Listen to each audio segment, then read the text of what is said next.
Chapter 246. There were more than 100 officials standing in the Golden Hall, but it became Li Mu's personal performance. Because it was too quiet, his voice kept echoing in the hall. No one could answer his question.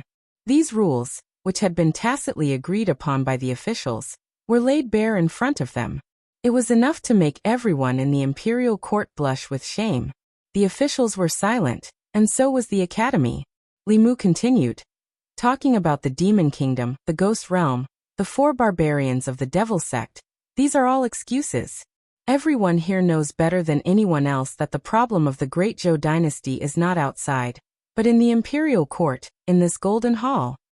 Li Mu's voice echoed, each word piercing the heart. The hall was silent for a long time. Then the Empress's dignified voice came from behind the curtain. Everyone, please think about Minister Li's words carefully. You may leave the court in an hour. Behind the curtain, footsteps sounded and gradually faded away. The Empress must have left from the back of the hall. After a while, Mr. May walked out from the back of the hall. He gave Li Mu a look, and Li Mu followed him out from the back of the hall. Inside the main hall there was silence. The Assistant Minister of Personnel's face was as black as the bottom of a pot. The officials from the 6 ministries and 9 temples who had suffered at his hands did not look too good either. The vice-deans and instructors of the major academies left without a word. The officials looked at each other. The hall was silent for a long time. Then someone sighed and said, "Where did this hothead come from?" After someone spoke, the oppressive atmosphere in the hall exploded. He really dares to speak. Ha! The 6 ministries and 9 temples, and the 4 great academies have all been scolded by him. Even His Majesty has not scolded us like this. With this kind of person as the imperial censor, I'm afraid we won't have a good life in the future. He keeps saying that His Majesty is wise, and magnanimous. He just wants to gain favor by protecting His Majesty. Can he be any more obvious? How shameless. I used to think that Zhang Chun was already shameless enough. I didn't expect Zhang Chun to be so much worse than him. The official who spoke did not hide his disgust and annoyance towards Li Mu. But there were also some who were silent and had a thoughtful look on their faces, as if they were really thinking about what he had just said. There was something wrong with the imperial court. They usually turned a blind eye to these problems, but now that it was pointed out, they could no longer ignore it. Li Mu pointed out the problems of the academy, the 6 ministries, the collusion of the officials in the imperial court, and the decreasing psyche power of the people after Emperor Wen. The assistant minister of the Ministry of Justice, Zhou Zhong, stood in the crowd with a faint smile on his face. Li Mu was not aware of the situation in the hall. He had already left Ziwei Hall. Lady Mei and the Empress personal maid led him to another hall. There was a table in the hall that was already filled with delicacies. Li Mu was startled and asked, "What is this?" Mr. May said, "His Majesty specially asked you to have lunch before you leave." After the morning court session, being able to enjoy lunch in the palace was a privilege that couldn't be any better. Li Mu did not refuse. He was already thirsty from all the saliva flying in the hall. He picked up the flagon on the table, poured himself a full cup, and drank it up. It did not seem to be wine in the flagon, but some kind of fruit drink. It even contained rich spiritual qi. One sip was equivalent to half a spiritual jade absorbed by Li Mu. After he sat down, he looked at Mr. May and the young maid standing aside and said, "Don't just stand there. Sit down and eat with me." Mr. May shook his head and said, "You eat. This is a gift from His Majesty." Since they did not want to, Li Mu did not force them. There were many rules in the palace, and they must know better than him. Mr. May remembered something. He pointed to the young maid and said to Li Mu, "Her name is Shangguanli. She is His Majesty's personal maid, and also one of the commanders of the internal guards. All the internal guards in the palace are under her command. You are on duty in front of the hall, so you are also her subordinate. If you have any problems in the future, you can go to Commander Shangguan." Shangguan Li's initial prejudice against Li Mu had disappeared without a trace. She looked at Li Mu lightly and said, "Just call me boss." Li Mu saluted her with his fists and said, "Greetings, Commander Shangguan." Shangguan Li glanced at him and left. The word boss had a special meaning to him. Li Mu would not call her that casually. This Commander Shangguan was at most a few years older than him, but she also had the cultivation of the fifth realm. It must be because she was the Empress' personal maid. Her Majesty the Empress was so generous. If she could become her personal little jacket, she would definitely receive many benefits. She was able to advance to the creation realm at such a young age. Sooner or later, Li Mu would replace her position and become the Empress' closest jacket. Mr. Mei walked to Li Mu's side and asked, "Do you have any conflicts with Ali?" Li Mu shook his head and said, "It was the first time I saw her. But before the morning court, she looked at me with an unfriendly gaze." Lord Mei knew the reason and said, "Maybe it's because you weren't familiar with each other at that time. You're all His Majesty's internal guards and you're his subordinate. You'll get to know each other better in the future." After Shangguanli left, the atmosphere in the hall became much better. Li Mu smiled and said to Lady Mei, "Sister Mei, why don't you sit down and eat with me? I can't finish all these by myself. Besides, I have some questions to ask you. It's not convenient for us to talk if you're standing and I'm sitting." Mr. Mei had to sit down and asked, "What questions do you have? Ask away." Li Mu remembered the scene in the court where the Empress was alone and helpless. He asked, "Doesn't Her Majesty have her own confidants in the court?" Mr. Mei said, "Since the time of Emperor Wen, all the officials in the Great Zhou, except for the Imperial Censor, came from the 4 academies. Even the Emperor could not violate the rules set by Emperor Wen. The officials from the 4 academies were united in the court. As long as this rule was not abolished, it would be difficult for Her Majesty to have any confidants. Most importantly, Her Majesty did not want the throne, and she did not want to cultivate any confidants. If it were not for the conflict between the old and new parties, which has affected the psyche power of the people of the Great Zhou and hindered the condensation of the Emperor's qi, Her Majesty would not have cared about them at all." Li Mu remembered that Mr. Mei once said that the Empress did not become the Empress by her own will. She was just a transition for the Zhou family to take over the court. If she really wanted to take power, her strength was enough to suppress the entire court, even with the restrictions of the academies. In this world, all the intrigues and schemes were not worth mentioning in the face of strength. This was also the only reason why the Empress did not encounter any resistance when she inherited the throne. Even though her surname was Zhou, even the Xiao royal family acquiesced to it. Li Mu asked curiously, "Does Her Majesty want to pass the throne to the Xiao family or the Zhou family in the future?" Mr. Mei shook his head and said, "I'm afraid only Her Majesty knows about this. Let's not ask more."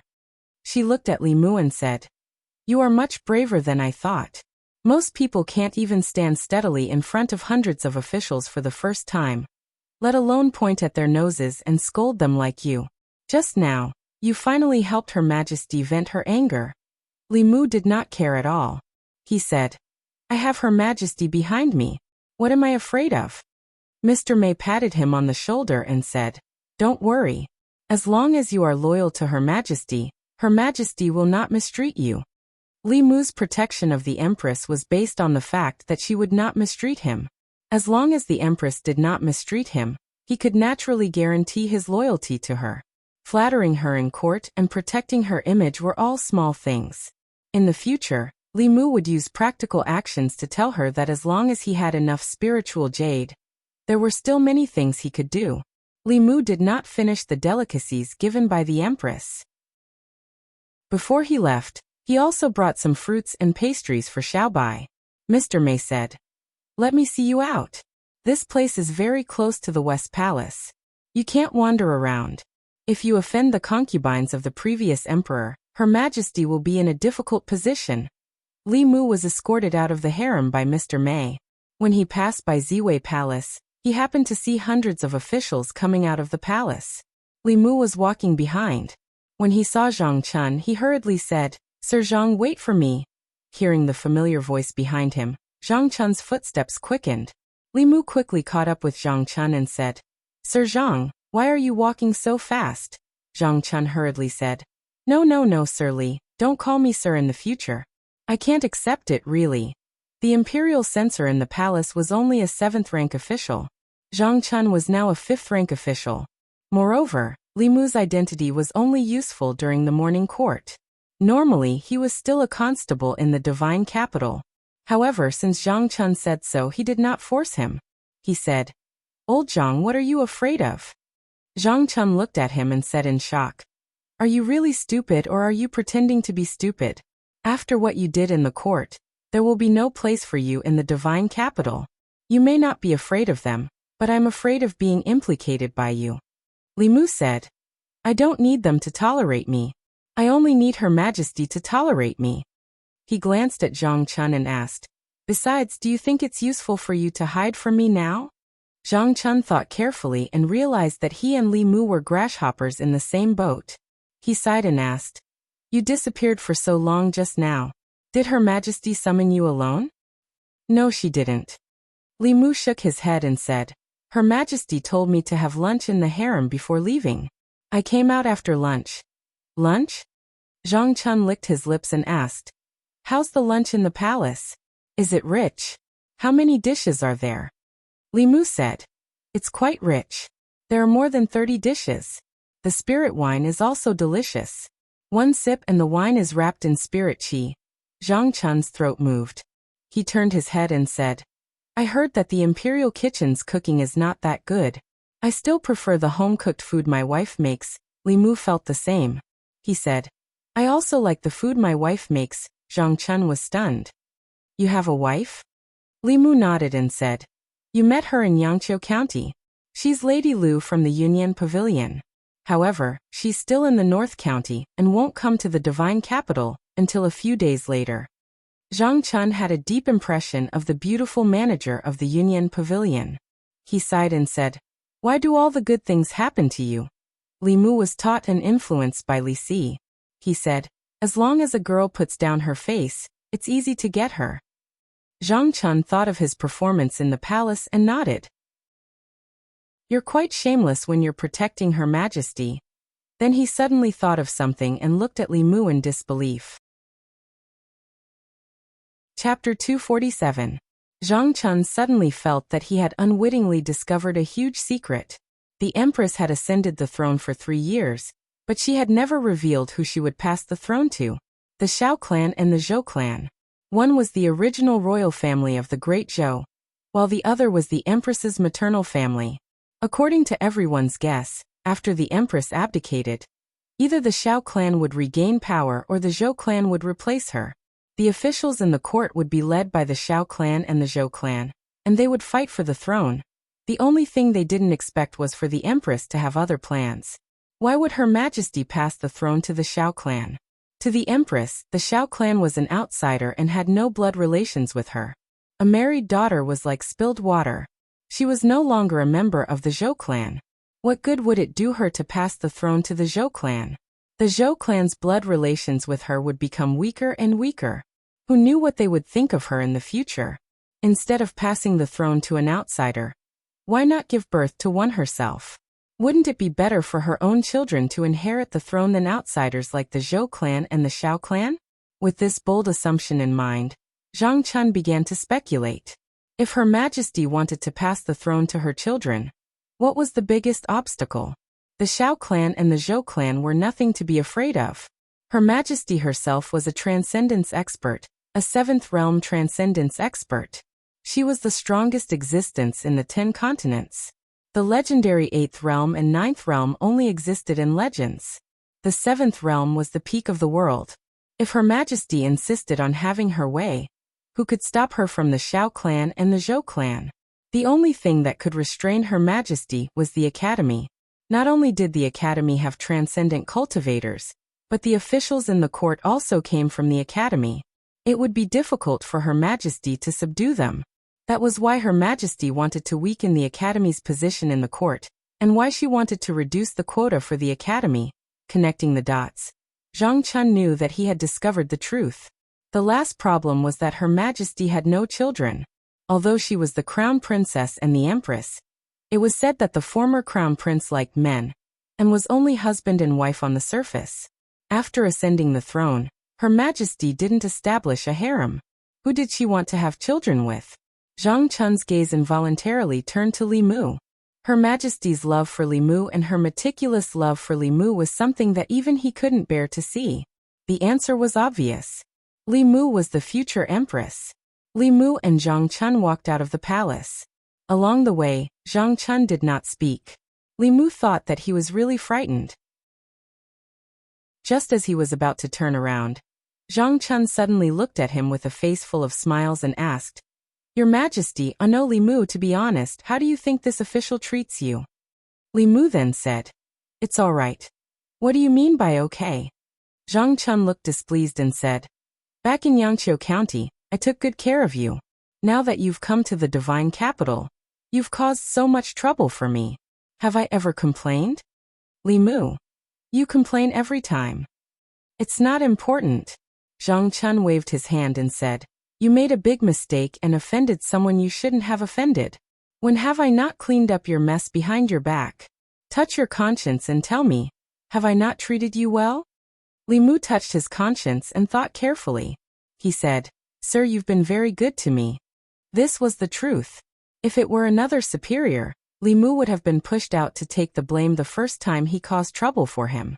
Zhang Chun finally smiled and said, "If you become rich in the future, don't forget my kindness." Li Mu nodded and said, "Don't worry, I won't forget." Zhang Chun let out a long sigh of relief and muttered, "Whether or not this official can move to a bigger residence, whether or not I can have 8 maidservants to serve me, it all depends on you." Li Mu was stunned and asked, "What?" Zhang Chun waved his hand and said, "Nothing, we'll talk about this in the future." After parting with Li Mu, Zhang Chun did not return to the yamen. Instead, he went straight home. Mrs. Zhang was trimming the flowers in the yard. When she saw him coming in, she asked in confusion, "You're not going to the yamen today?" Zhang Chun said, "The morning court was delayed for an hour today. It's almost time for lunch.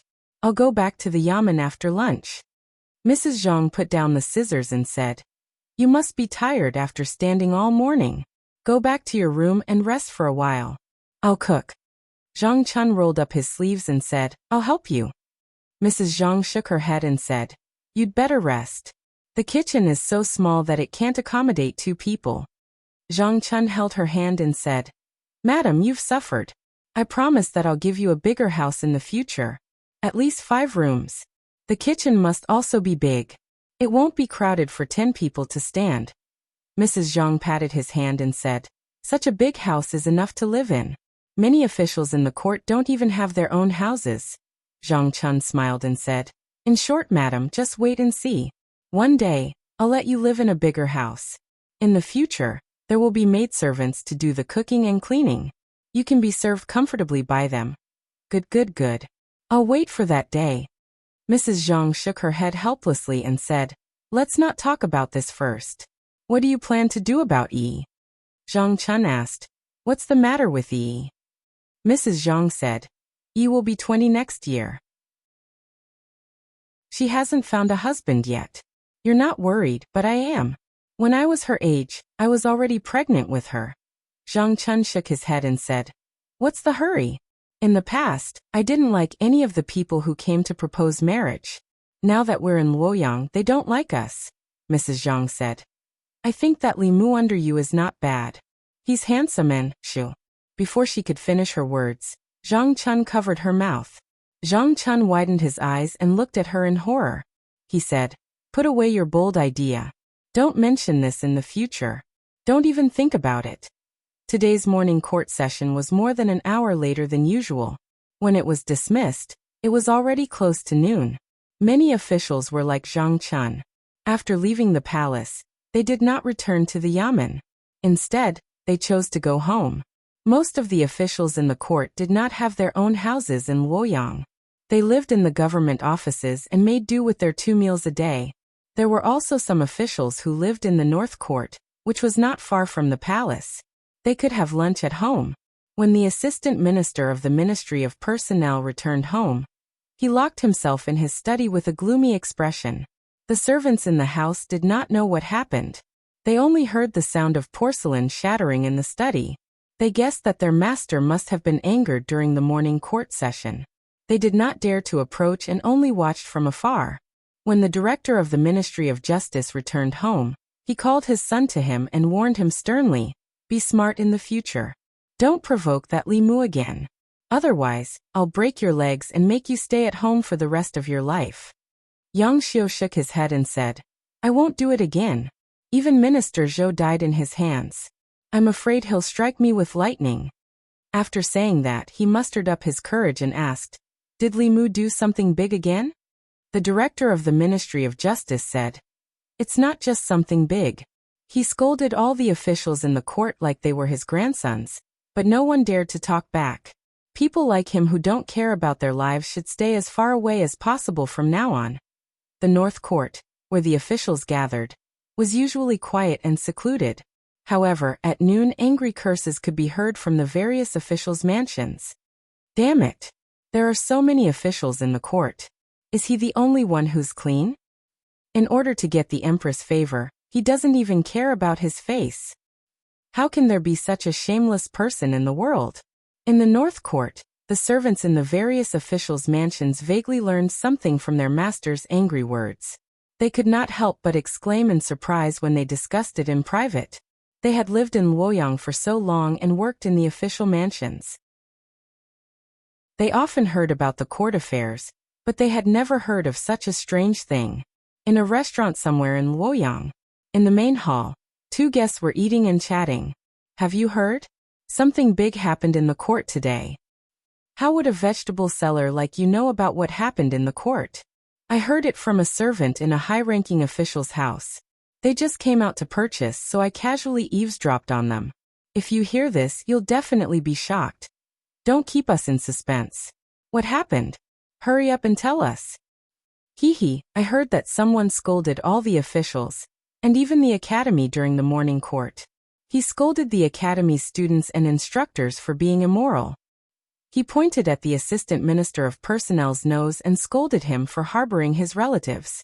He scolded the officials from the 6 ministries and 9 temples for not teaching their children well. He also scolded the officials from the academy for forming cliques for personal gain.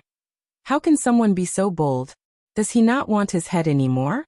There really is someone who is so bold. Constable Li even scolded the heavens, let alone the people in the court. It's such a delightful thing. It's a pity that we didn't hear it with our own ears. So it's Constable Li. Then it's not strange. Listening to the conversation between the two, the customers nearby could not help but slow down their speed of picking up food. Their eyes were filled with shock. When they first heard of this, everyone thought it was a groundless rumor.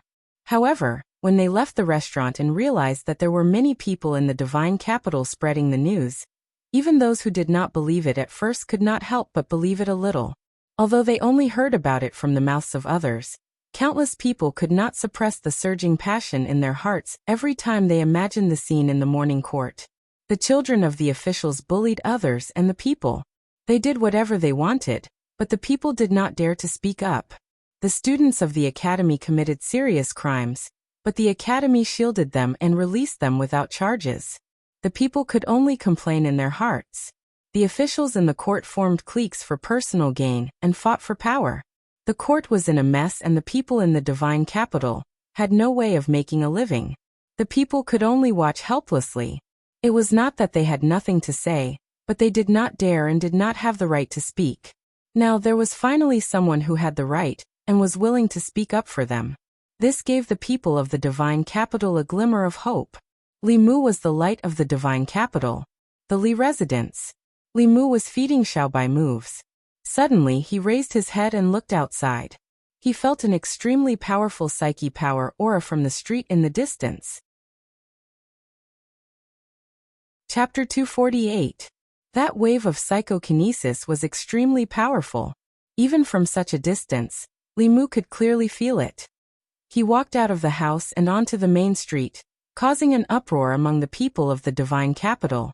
It's Constable Li. Constable Li is here. Li Mu was still confused. He didn't understand why there was so much psychokinesis targeting him from the people of the divine capital. Then he realized that it must have something to do with his performance in the morning court. At that time Li Mu didn't think so much. The scene in front of him could be considered a pleasant surprise. Every time he did something to win the hearts of the people in the divine capital, the psychokinesis of the people would reach a peak in a short time. Li Mu obviously wouldn't waste this rare opportunity. In the next half a day he walked through the streets and alleys and walked through half of the divine capital. At night, when he returned home, Li Mu sat cross-legged on his bed with 2 pieces of spiritual jade in his hands. Under the urging of his psychokinesis, the spiritual power in his body circulated rapidly. The spiritual power in the 2 pieces of spiritual jade was instantly sucked dry and turned into powder. Li Mu didn't sleep the whole night and cultivated until dawn. There was already a lot of spiritual jade powder piled up in front of his bed. After a night of cultivation, Li Mu used up half of the spiritual jade that the Empress rewarded him last time. If he could obtain so much psychokinesis every day and have the support of a steady stream of spiritual jade, it wasn't impossible for him to reach the upper realm before the age of 30.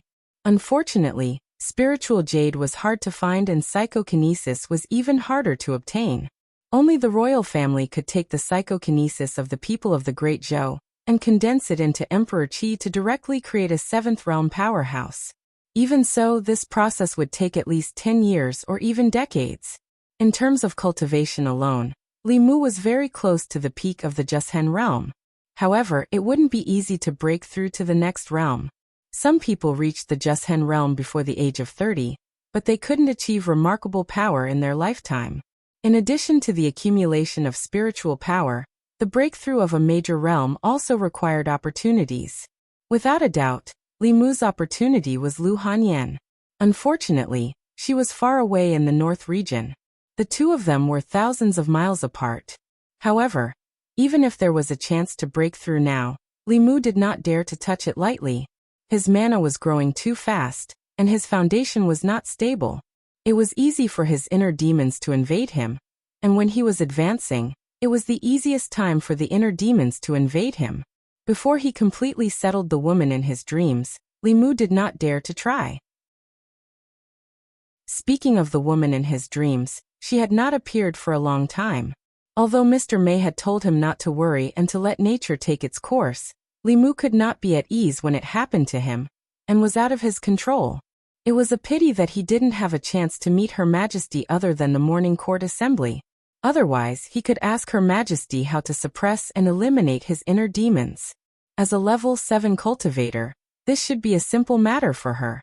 Although Li Mu had become an internal guard, he was still quite a distance away from becoming the Empress's personal guard. If he wanted to get more benefits from her, he first had to know what Her Majesty wanted. According to Mr. May, what Her Majesty wanted was the faith of the people in the Great Zhou. She wanted to gather the faith of the people in the Great Zhou's 36 counties and create the next Emperor's Qi as soon as possible. But according to Li Mu's understanding, the thing called Emperor's Qi by the royal family was actually the spirit of faith. It could allow an ordinary person to have the cultivation of the upper realm overnight. It could steal the fortune of heaven and earth and go against the heavens. The difficulty of this was obvious. This required 36 commoners to visit the state temple frequently, and after decades of accumulation, a strand of Emperor's Qi could be formed. The strand of Emperor's Qi that the Empress had was the accumulation of 2 generations of Zhou dynasty emperors for nearly half a century. Now the Empress had only been on the throne for 3 years, and the next strand of Emperor's Qi was still far away. Li Mu still had a lot of doubts in his heart. As an upper realm cultivator, Her Majesty could do whatever she wanted. If she didn't want to be emperor, she could just not do it. With her strength, no one could force her, unless there was some secret that Li Mu didn't know. These weren't that important to Li Mu. He just needed to know that whatever Her Majesty wanted, he would give her. To obtain a continuous and stable faith of the people, as long as the people of the Great Zhou lived in peace and contentment, lived prosperous lives, and didn't have to worry about not having enough to eat, they would naturally be convinced by the imperial court and Her Majesty. This was simple to say, but extremely difficult to do. It was necessary to create a prosperous Great Zhou to win the hearts of the people, and shorten the time needed to condense the Emperor's Qi. This was a long-term thing that couldn't be done overnight. The most important thing now was to help Her Majesty get rid of the control of the 4 academies. For more than 100 years, the important officials of the imperial court had all come from the 4 academies, which led to the current situation of the imperial court. The imperial court urgently needed new blood. To change this situation, The imperial court could imitate the imperial examination and independently select talents from the 36 counties outside of the 4 academies. It even required the students of the 4 academies to pass the imperial court selection exam before they became officials, completely taking back the imperial court's power to select officials. Of course, it wasn't easy to completely change the situation of the imperial court. Jiangzhe's incident only damaged the reputation of the 100 Rivers Academy. Li Mu spoke bluntly in the Golden Palace, but the 4 academies wouldn't give up their power just because of Li Mu's words. The Empress and the 4 academies were in a state of balance. Although this world respected the strong, the imperial court's affairs could never be resolved simply by force, unless Her Majesty could break through to the 8th realm. If she could reach the 8th realm, disbanding the 4 academies would be just a matter of a word from her. There was no need to find any extra reasons. However, she couldn't do this at the moment. Jiangzhe obviously couldn't represent the entire 100 Rivers Academy, and it wasn't enough for Her Majesty to make a move on the 100 Rivers Academy, let alone the other academies. Li Mu couldn't find any other way to break through at the moment. He walked out of the house and prepared to patrol the areas that he didn't have time to patrol yesterday to absorb telekinesis. If he didn't need it for a while, he could store it in his body. In the imperial court, Li Mu found that the few censors of the censorate and a small number of officials in the imperial court had very thick telekinesis. They were all ordinary people who had never cultivated before. Once they started cultivating, this power of thought would allow them to break through several realms in a very short period of time. This speed was even faster than those unorthodox methods that could extract souls and steal souls. As he closed the door and prepared to leave, Li Mu found a carriage parked on the street in front of his house. A hand lifted the curtain of the carriage, and a face that Li Mu wasn't unfamiliar with appeared. When he saw Zhou Zhong, Li Mu's face darkened. He asked, "Assistant Minister Zhou, what brings you here?" Zhou Zhong said, "I'm just passing by and stopped to take a look." Li Mu waved his hand and said, "There's nothing to see here." Zhou Zhong shook his head and said, "I'm not here to see Constable Li. This mansion used to belong to a close friend of mine. I happened to pass by and couldn't help but think of him." Li Mu didn't say anything else and prepared to patrol. At this moment, Zhou Zhong suddenly said, "Do you think you can change anything by making a scene in the imperial court?" Li Mu asked. "What do you mean?" Zhou Zhong laughed mockingly and said, "The current situation in the imperial court has been stable for 100 years. Do you think you can shake the 100 Rivers Academy and force the other academies to give in by punishing Jiangzhe? The 3 academies have more than one Jiangzhe. Do you think you've changed anything? In fact, you haven't changed anything." After mocking Li Mu, Zhou Zhong lowered the curtain of the carriage and it slowly left. Li Mu's face was cold. He resisted the urge to strike him with the heavenly thunder of purple heaven. Indeed, it was satisfying to curse in the Golden Hall, but it couldn't solve any practical problems. Jiangzhe was just a special case. He could only represent himself, not the 100 Rivers Academy, unless he could catch more Jiangzhe. Wait. What did Zhou Zhong mean when he said that the 3 academies had more than one Jiangzhe? Could it be that Jiangzhe wasn't a special case of the 100 Rivers Academy? Li Mu pondered for a while, and gave up the idea of patrolling first. He went to the government office and walked into the duty room where the case files were kept. There weren't many files in the Luoyang government office. Before Li Mu and Zhang Chun came, the Luoyang government office was just a decoration. All the big and small cases in Luoyang were handled by the Ministry of Justice. Soon, Li Mu walked out of the government office and went straight to the Ministry of Justice. The Ministry of Justice. When the director of the Ministry of Justice heard the report, he ran out anxiously and asked, "What brings you here, Lord Li?" Li Mu smiled and said, "Lord Yang, I'd like to see the case files of the Ministry of Justice. Is that okay?" The director of the Ministry of Justice shook his head like a rattledrum and said firmly, No, the Ministry of Justice has a rule that outsiders can't enter the case files of the Ministry of Justice." Li Mu said, "Then can I trouble Lord Yang to check it for me?" The director of the Ministry of Justice hesitated for a moment and asked, "What do you want to check?" Li Mu said, similar to Jiangzhe's case, all the case files related to the 4 major academies. The director of the Ministry of Justice immediately said, "No, the case files of the Ministry of Justice were all made by me. Except for Jiangzhi's case, there are no cases related to the 4 major academies." The director of the Ministry of Justice didn't seem to be lying. Li Mu thought carefully. It wasn't that there were no cases related to the 4 major academies, but that the Ministry of Justice didn't dare to accept them. Li Mu smiled at the director of the Ministry of Justice and said, "Most of the cases in the Ministry of Justice are handled by Lord Yang. Even if there are no files, Lord Yang should know something about them." The director of the Ministry of Justice shook his head and said, "There really isn't." Li Mu thought for a moment and said, "Lord Yang, you've been working hard on the cases." The next morning at the court, "I'll definitely put in a good word for you in front of all the officials and His Majesty." The director of the Ministry of Justice's heart skipped a beat and cold sweat broke out on his back. This was a threat. This was a naked threat. Li Mu was good at scolding people, but how could he put in a good word? If he was scolded in front of all the officials and His Majesty like the Assistant Minister of the Ministry of Personnel, how could he have the face to stay in the officialdom in the future? Li Mu asked again. "I'll ask one last time. Do you have any cases related to the 4 major academies?" The director of the Ministry of Justice swallowed and said, "Yes, we do." Chapter 249. After a while, the director of the Ministry of Justice sent Li Mu off with a smile. He waved his hand and said, "Take care, Lord Li." After sending off Li Mu, the director of the Ministry of Justice returned to his office. He slumped into his chair and sighed. "Why is my life so hard?" As an official of the Ministry of Justice, he was bullied by a constable of the divine capital. He was probably the most wronged director in the history of the Ministry of Justice. Li Mu left the Ministry of Justice and returned to the divine capital. He said to the constables who had just returned from their patrol and were sunbathing in the courtyard, "Come with me. We have work to do." Divine capital, Rosy Lane. There were more than 100 markets in the divine capital. There were business markets, entertainment markets, and residential markets. Rosy Lane was a residential area in the western part of the divine capital.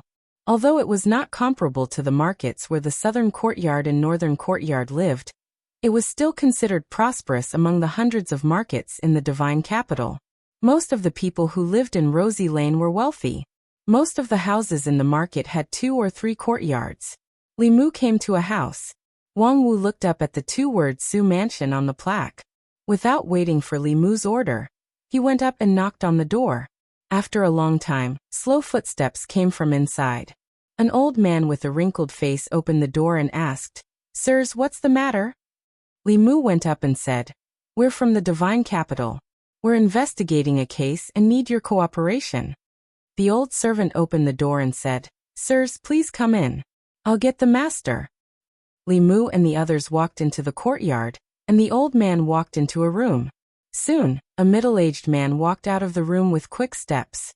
The middle-aged man looked at them in surprise and asked, What case are you investigating?" Li Mu looked at the middle-aged man and asked, "You're shopkeeper Su, right?" The middle-aged man nodded and said, "That's me." Li Mu continued asking, 3 months ago, was shopkeeper Su's daughter violated?" When the middle-aged man heard this, his face was filled with grief and indignation. His voice was hoarse as he said, "We have already decided not to sue you. Why are you still unwilling to let us go?" Li Mu shook his head and said, "Shopkeeper Su, you've misunderstood. We're really here to investigate this case. If you've really been wronged, the imperial court will give you justice." The middle-aged man's face was filled with fear. He shook his head and said, "There is no injustice. My daughter is fine. You can go." The middle-aged man clearly did not trust them. Li Mu sighed and said, "Shopkeeper Su, my name is Li Mu. I'm from the divine capital. You can trust us." The middle-aged man raised his head abruptly and asked, "Luoyang Yam and you're arrestor Li?" Li Mu took out his waist tag. His name and position were clearly engraved on it. The middle-aged man stared blankly at the token in Li Mu's hand. Even if he stayed in his house and never left, he had still heard of Li Mu's name. When the master's servants went out to buy things, they would often bring back news about Li Mu. For example, He had violently beaten up the sons of officials who bullied the people in Luoyang, and forced the imperial court to change the punishment law. Another example was when he struck the people in the street with lightning to seek justice for the victims. He scolded all the officials in the imperial court, and even the 4 academies were not spared. He was not afraid of the nobles or the academies. In Luoyang, he was the light in the hearts of the people. The middle-aged man's body trembled as he knelt heavily on the ground. He nodded and said mournfully, "Sir Li, please seek justice for me." Li Mu helped him up and said, "Don't be agitated. Tell me in detail what happened. I'll seek justice for you." 2 lines of tears rolled down from the middle-aged man's eyes. He said in a trembling voice, "Wei Bin, a student of the Baichuan Academy, humiliated my daughter and almost caused her to commit suicide. I went to the Ministry of Justice to complain, but they dismissed me with insufficient evidence. After that, someone even warned me that if I didn't know what was good for me and dared to complain again, they would destroy my family and make me die without a complete corpse. Damn it, there's such a thing. Damn the Ministry of Justice. It's a disaster in Luoyang. Why are these academies filled with beasts?" The constables behind Li Mu were indignant. Li Mu looked at shopkeeper Su and said, "Can I see Miss Su?" Shopkeeper Su nodded and said, "I'll bring Constable Li over. However, after my daughter was humiliated by that beast, she tried to commit suicide several times. Now her mind is not clear and she's afraid of outsiders, especially men." Li Mu looked at the people behind him and said, "Wait for me here." Under shopkeeper Su's lead, Li Mu passed through a moon gate and arrived at the inner courtyard. The scene in the courtyard was a little strange. There was an old tree in the courtyard, and its trunk was wrapped in a cotton quilt. The well in the corner was also covered by a stone slab. The stone slab was also wrapped in a thick cotton quilt. Even the stone tables and benches in the courtyard were wrapped in cotton and other things. There was a woman sitting by the stone table. The woman was about 18 or 19 years old. She was wearing a plain dress. Her clothes were neat, but a little messy. Her hair was loose and her face was a little dull. Her eyes were empty. When she heard someone approaching, her face was immediately filled with fear. She covered her head with both hands and screamed, "Don't come here! Don't come here!" Shopkeeper Su clenched his fists. His face was full of sorrow and his body could not stop trembling. Li Mu did not approach the woman. He retreated to the outer courtyard and took out a few fulu. He handed it to shopkeeper Su and said, "This talisman can calm the mind. Before going to bed at night, turn it into talisman water and let her drink it. Her condition should be better." Shopkeeper Su drank the talisman water and said repeatedly, "Thank you, Constable Li. Thank you." The only thing Li Mu could do was to calm her mind. Being violated and humiliated had obviously caused great damage to her soul, and even affected her mind. She could only rely on her own strength to get over it. The best way for her to get over the knot in her heart was to let her see with her own eyes that those who violated and humiliated her received the retribution they deserved. 100 Rivers Academy, Wei Bin. Li Mu's face darkened as he walked out of the Su mansion. He said, "Let's go to 100 Rivers Academy." Wang Wu and the others followed him without hesitation. They used to be afraid of the academy, but after Jiangzhe's incident, the academy's weight in their hearts had lessened a lot. 100 Rivers Academy. When Li Mu walked to the gate of the academy, the old gatekeeper appeared again. He looked at him angrily and asked, "What are you doing here again?" Li Mu said calmly, "Ask Wei Bin to come out. He's involved in a case and needs to go back with us to the Yamen for investigation." If it was in the past, the old man would not care about a constable of the divine capital Yamen. However, after Jiangzhe's incident, he deeply realized the consequences of ignoring him. He was only a gatekeeper of the academy. This kind of thing should be left to the person in charge of the academy. He glanced at Li Mu and said, "Wait here. I'll go in and report." With that, his figure disappeared into the academy gate. Li Mu and the others stood at the entrance of the academy in their official uniforms. They were particularly eye-catching. Soon some commoners came up and asked, "Constable Li, what's going on? Did a student of the academy commit a crime again?" Li Mu said, "A student of 100 Rivers Academy defiled a woman. We're going to arrest him." What? A student of the academy again? How can a student of the academy do such a dirty thing? They're reading books of sages, but they're worse than beasts. What did the instructors of the academy teach them? The commoners gathered around Li Mu and the others and discussed animatedly. Inside the academy, Vice Principal Chen frowned tightly. He asked in a deep voice, "Whose student is Wei Bin?"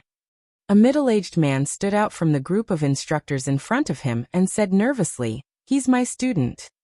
Vice Principal Chen asked, "What crime did he commit that the Divine Capital Yamen would come to the academy to arrest him?"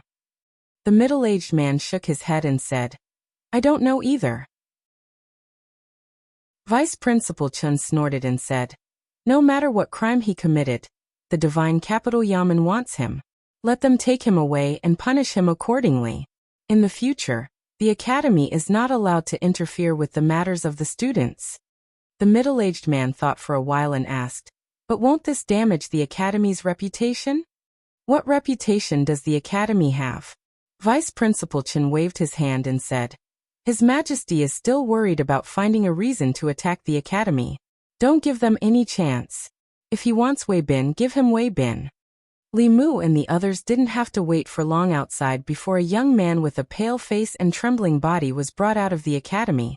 A middle-aged man said, "No matter what crime he committed, please punish him impartially. The academy will not protect him." His righteous words improved the impression of the commoners in front of the academy. A student's mistake could not be blamed on the academy. If the academy could uphold justice and not protect him, it could be considered righteous. Li Mu glanced at the young man and said coldly, "Take him away." Wang Wu and the others immediately took him to the Divine Capital Yamen. At the Wei Mansion. "Big brother, bad news. Bad news." The minister-counselor of the Ministry of Revenue finished his meal and was about to go to the Yamen when a figure suddenly rushed into his study with a face full of panic. Looking at his brother, the minister-counselor of the Ministry of Revenue asked, "What happened?" The man panted and said, Wei Bin was arrested and brought to the Divine Capital Yamen." "What?" The minister-counselor of the Ministry of Revenue had high hopes for his nephew who was studying at the Baichuan Academy. He hurriedly asked, "What crime did he commit? Why was he arrested and brought to the Divine Capital Yamen?" The man lowered his head and said, He once raped a girl. Now it's exposed and the Divine Capital Yamen knows about it." "Fool." The minister-counselor of the Ministry of Revenue said angrily, "Why did you only tell me about this now?" The man said worriedly, "Big brother, what do we do now? He already knows his mistake. The Divine Capital Yamen won't sentence him to death, right? I'm not very clear about the law. I'll go ask Punger." The minister-counselor of the Ministry of Revenue walked out of the study and into another courtyard. In the middle of the courtyard, Wei Peng was bent over a stone table, reading. Hearing the noise, he turned his head and asked, "Father, second uncle, is there something you need from me?" The minister-counselor of the Ministry of Revenue said, "Punger, you're familiar with the law. What's the sentence for raping a girl?" Wei Peng was stunned and asked, "Why are you suddenly asking this? Did second uncle rape a girl?" The minister-counselor of the Ministry of Revenue said, "Don't ask too much. What's the sentence for raping a girl?" Wei Peng looked at his second uncle with a strange gaze and said, "Raping a girl is a serious crime. According to the law of the Great Zhou, Book 2, Article 36, those who commit the crime of rape are usually sentenced to 3 to 10 years in prison. In serious cases, the highest sentence is execution." The man hurriedly asked, "What's considered serious?" Wei Peng shook his head and said, "If the method of rape is too cruel, such as raping the same girl over a long period of time, raping a pregnant girl, a seriously ill girl, or in public, or causing serious injury to a girl, these are all serious cases." The man let out a sigh of relief but still asked worriedly, "What do we do? If that's the case, won't Bin be in prison for more than 3 years?" Wei Peng was shocked and said, "Wei Bin was the one who raped the girl." The man looked at Wei Peng and a glimmer of hope appeared in his eyes. He said, "Punger, you know the law. You have to help your brother. Even if you can't get him off the hook, you have to make sure he doesn't spend too many years in prison." Wei Peng thought about it and nodded helplessly. I'll try my best. Chapter 250. Wang Wu and the other 2 constables escorted Wei Bin all the way to the Luoyang Yamen under the watchful eyes of the people. Li Mu searched both the front and back of the Yamen, but still could not find Zhang Chun. He asked Deputy Constable Sun, "Where's Lord Zhang?" Deputy Constable Sun said, "I think he went out for some business." Without the Luoyang medallion, Li Mu did not have the authority to investigate the case. He did not know when Zhang Chun would return. Li Mu thought for a while and said to Wang Wu and the others, "Go to the Ministry of Justice." All criminal cases in the 36 counties of the Great Zhou, including the Luoyang, were under the jurisdiction of the Ministry of Justice. The Ministry of Justice even had the authority to interfere with local trials. This case was already a hot potato, so it was perfect to leave it to the Ministry of Justice. It did not matter if they were officials or citizens of the Great Zhou. As long as they lived in the Great Zhou, they had the authority to send someone to the authorities, including the Luoyang Yamen and the Ministry of Justice. If the Ministry of Justice did not accept the case, Li Mu, as the censor, would have something to do in the next morning court. The Ministry of Justice. The director of the Ministry of Justice had just rested when a constable knocked on the door and walked in. He said with a bitter face, "Sir, Li Mu is here again." The director of the Ministry of Justice's head buzzed. He grabbed his hair and said in frustration, "Didn't I tell him? Why is he here again? How can he bully people like this?" The constable said, "He caught a student from the academy." The director of the Ministry of Justice felt his head swell. He was about to sneak out from the back door when Li Mu appeared in his sight. He said with grief and indignation, "Sir Li, didn't we agree to take him to the Luoyang Yamen?" Li Mu looked at him, sighed, and said, "Lord Yang, you are so silly. I gave you this opportunity because of our friendship in the past. If you don't want it, you can't blame me for what happens next." Their past friendship was **T. The director of the Ministry of Justice cursed in his heart but still asked, "Sir Li, what do you mean?" Li Mu said, according to the victim of this case, he complained to the Ministry of Justice as soon as the case happened. However, not only did the Ministry of Justice not accept the case, you dismissed him with the excuse of insufficient evidence. After the case, you even threatened his family, saying that if he sued you again, you would kill him. The director hurriedly said, "The Ministry of Justice did not threaten him. The Ministry of Justice never do such things. Who would believe that?" Li Mu looked at him with great pity and said, "This case has attracted widespread attention of the people. People will only think that all this was done by the Ministry of Justice. In the end, this matter will become more and more serious, and the consequences will become more and more serious. Do you think you can escape from it, Lord Yang? When the time comes, who do you think will be pushed out by the Ministry of Justice to take the blame? Who do you think will be the minister, the assistant minister, or you, official Yang? I'm giving you a chance to make up for your mistakes on account of your help. If you don't want it, I'll bring him back to the fairy's capital." Wait! Under Li Mu's persuasion, the director of the Ministry of Justice had understood and hurriedly spoke. Li Mu had completely enlightened him. Once the case became big, the Ministry of Justice would be held responsible. The position of the director of the Ministry of Justice was neither big nor small. It was just right for him to take the blame. If he did not do something to make up for it, he would most likely lose his position. He might even be imprisoned. He clasped his fists to Li Mu and said, "Sir Li, thank you for reminding me. I will remember your kindness." "You're welcome," Li Mu nodded and said. "In that case, let's start the trial as soon as possible." The director of the Ministry of Justice walked out of the office and saw Zhou Zhong coming out from the opposite side. He asked nervously, "Sir Zhou, the academy's student committed a crime. Do you want to interrogate him yourself?" Zhou Zhong waved his hand and said, "Go ahead. I'll just listen." His gaze swept past Li Mu and then left calmly. There was a commotion in the front yard of the Ministry of Justice.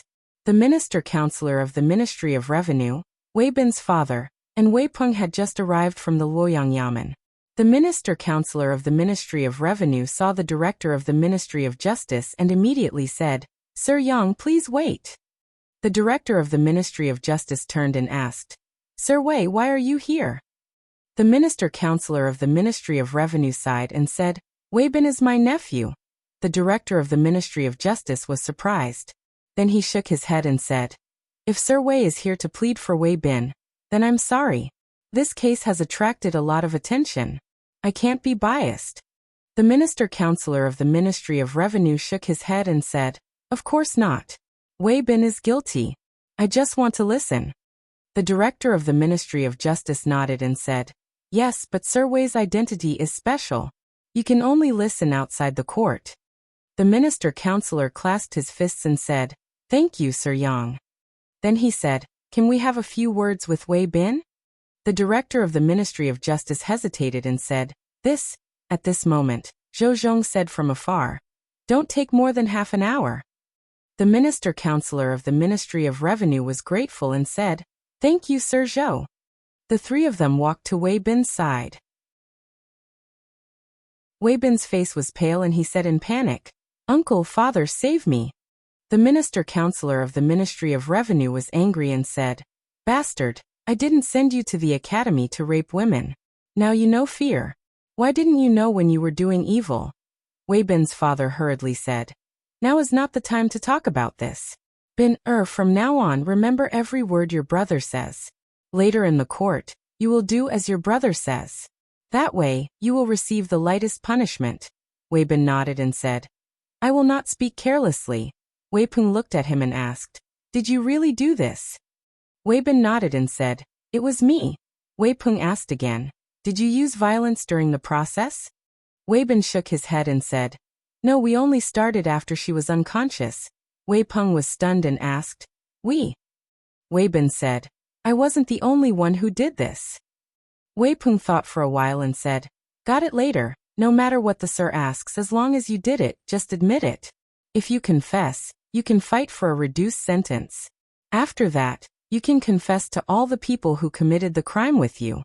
This can be considered a meritorious service. It is very likely that your sentence will be reduced to less than 3 years. After a while, the director of the Ministry of Justice walked forward and asked, Are you done? The minister-counselor of the Ministry of Revenue said, I'm done. Thank you, Sir Yang.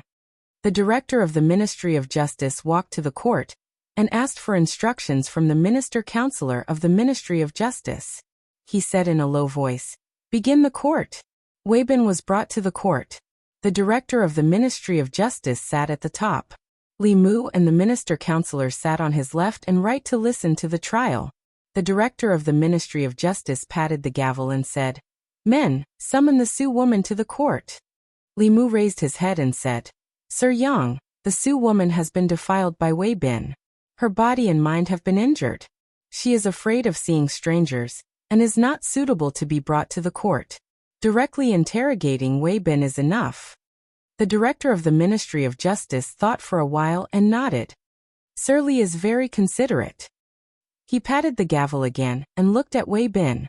He asked, Wei Bin, do you admit your crime? Your student admits his crime. Wei Bin immediately knelt down and spilled the beans.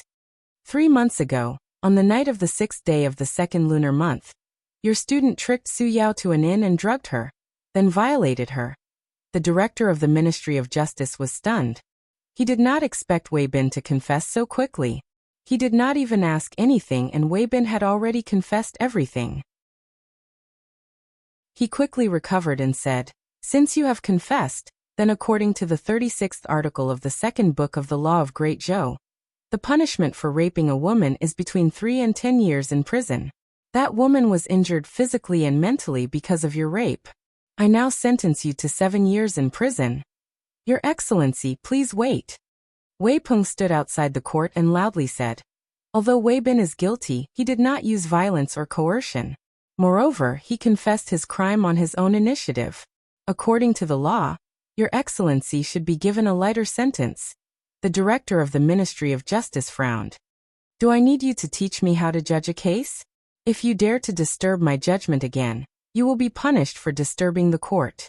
At this moment, the Assistant Minister of Justice, Zhou Zhong, calmly said, Although Wei Bin is a criminal, he still has the right to defend himself. Wei Peng, if you have anything else to say to defend Wei Bin, come to the court and say it. The minister-counselor of the Ministry of Revenue looked at the Assistant Minister of Justice with a grateful expression. He pushed Wei Peng and said, "Why aren't you going up?" Wei Peng walked up to the court and raised his head. Apart from rape, Wei Bin's actions did not cause any other serious consequences. According to the law, he should be given a lighter sentence. The director of the Ministry of Justice glanced at Zhou Zhong. Seeing that he did not say anything, he felt somewhat uncertain. He then looked at Li Mu. Seeing that his expression was also calm, he finally decided to act according to the law. He did not favor Wei Bin, nor did he intentionally increase his punishment. If he acted according to the law, no one could blame him, right? The director of the Ministry of Justice cleared his throat and looked at Wei Peng. "What you say makes sense. In view of Wei Bin's voluntary confession, I will give you a lighter sentence and sentence you to 5 years in prison." Outside the court, the minister-counselor of the Ministry of Revenue and Wei Bin's father let out a sigh of relief. At this moment, Wei Peng struck while the iron was hot. "Sir, please wait. There are still some hidden facts to this case. Wei Bin has already confessed that apart from him, there were also the 100 River Academies Jiangzhe, Jiyun, Songzhou, and Yikong. According to the laws of the Great Zhou, the main culprit exposing the accomplices is a great merit, and can be reduced or exempted from punishment. Although the crime of rape cannot be exempted, it can be reduced by at least 3 years. Hearing this, the director of the Ministry of Justice was stunned. This Wei Peng seemed to be very familiar with the law, but did he not know the difference between rape and rape? Rape of a woman was generally punished with 3 to 10 years in prison. Rape of a woman was extremely vile. The main culprit would be sentenced to at least the death penalty, and could not be reduced. This law had been amended by Assistant Minister Zhou 5 years ago. Could it be that Wei Peng was looking at the unamended law of the Great Zhou from 5 years ago? Li Mu left his chair and walked up to the court. Under Wei Peng's somewhat frightened gaze, he patted his shoulder and said, "Listen to my advice. In the future, if there's nothing important, don't contact your second uncle's family." Chapter 251. Wei Peng looked at Li Mu in confusion, not knowing what was going on. The director of the Ministry of Justice came back to his senses and looked at Wei Bin again. He asked, "Are you saying that other than you, there was someone else who raped the girl that night? Did you gang rape her?" The sentence had been reduced from 7 years to 5 years. Wei Bin nodded repeatedly and said, "There was also Jiangzhe, Jiyun, Songzhou, and Yikong. There were 5 of us." The director of the Ministry of Justice rubbed his forehead and began to realize the seriousness of the matter. Gang rape with more than 2 people had already exceeded the limit of a 10-year sentence. Gang rape with 5 people was the worst type of crime. It was unpardonable, and there was no doubt that the main culprit would be sentenced to death. Even the important accomplices would not be able to escape death. It was nothing more than sentencing Wei Bin to death.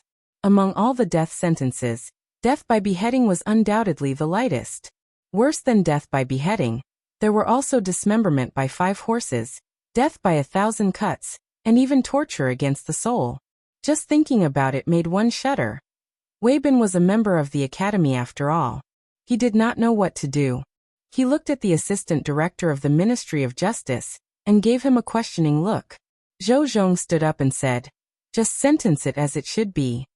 The director of the Ministry of Justice took a deep breath and looked at Wei Bin again. He asked, "Who came up with the idea of gang raping the girl?" Wei Bin said, "It was Jiangzhe." The director of the Ministry of Justice continued to ask, "Who tricked the girl into going to the inn?"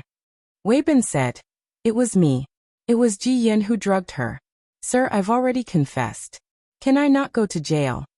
The director of the Ministry of Justice sighed and said, "You don't have to go to jail." Wei Bin's face lit up with ecstasy. "Really?" Wei Bin's father also looked happy. As an official, the director of the Ministry of Revenue instinctively felt that something was wrong. Wei Peng's face was full of disbelief.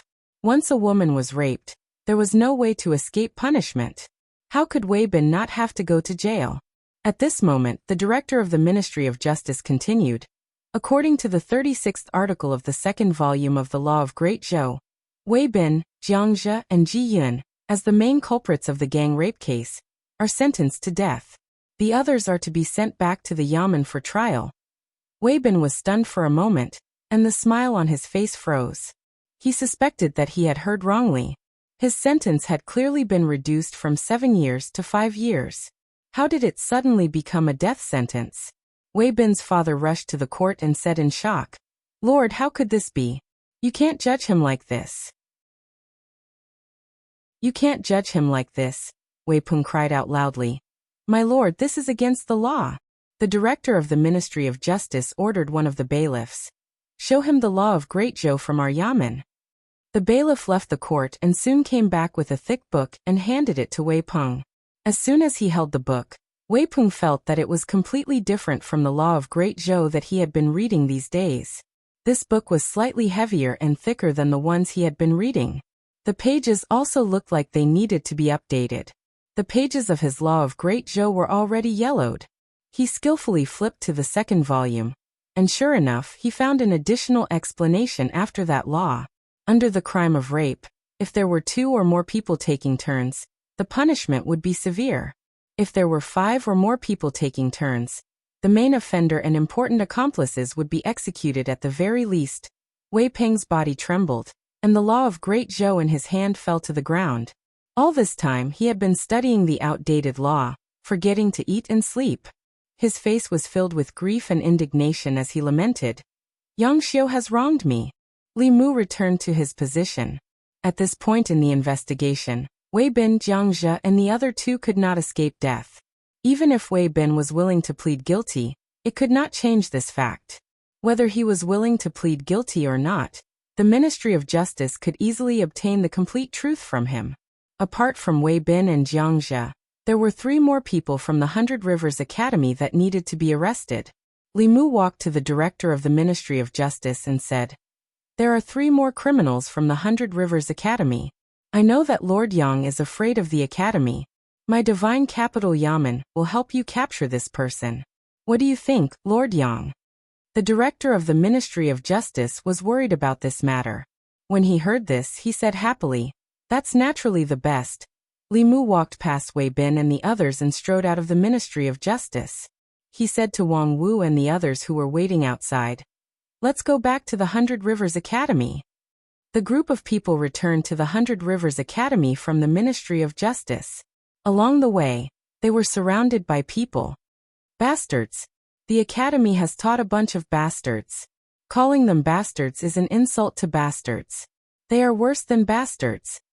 What's the point of an academy like this existing? It's better to disband it." After learning about the atrocities of the academy students from Wang Wu and the others, the crowd was immediately enraged. They rushed toward the 100 Rivers Academy in a mighty manner.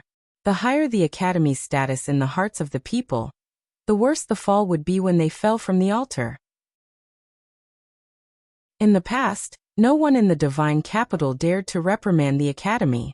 During this period of time, Li Mu had undoubtedly become the spiritual leader of the people. Li Mu could also clearly feel the people's love and faith in him. This kind of love and faith was difficult to form but easy to collapse. From beginning to end, he had to stand on the side of justice. At the entrance of the 100 Rivers Academy, the old man appeared and said angrily, "Wei Bin has already been given to you. What are you doing here?" Li Mu said indifferently, "Wei Bin has already confessed a few of his accomplices. They are called Ji Yin, Song Zhou, and Yi Kong. Come out and go to the Ministry of Justice for trial." The old man's expression froze. He keenly sensed the danger. In just half a month, the academy had already had 5 students tied up in court. Although this was nothing to the hundreds of students in the 100 Rivers Academy, it was a bad start. He quickly returned to the academy and reported this matter to the vice president. Vice President Chen's entire face was dark. He said gloomily, "3 more. Get those 3 bastards to come see me." Not long after, Ji Yun, Song Zhou, and Yi Tsong were summoned. The 3 of them seemed to have known what would happen. They lowered their heads and said nothing with pale faces. Vice President Chen said angrily, "What did the 3 of you do? Tell me honestly." The 3 of them shuddered for a moment before they told him everything that had happened. Gang rape? Vice President Chen looked at them in a daze. A moment later, he laughed loudly. Good, good. These are the good students that my 100 Rivers Academy has taught. Jiangzhe's case did not cause any serious consequences, but it was different this time. The academy was established because the quality of Great Zhou's officials was uneven at that time.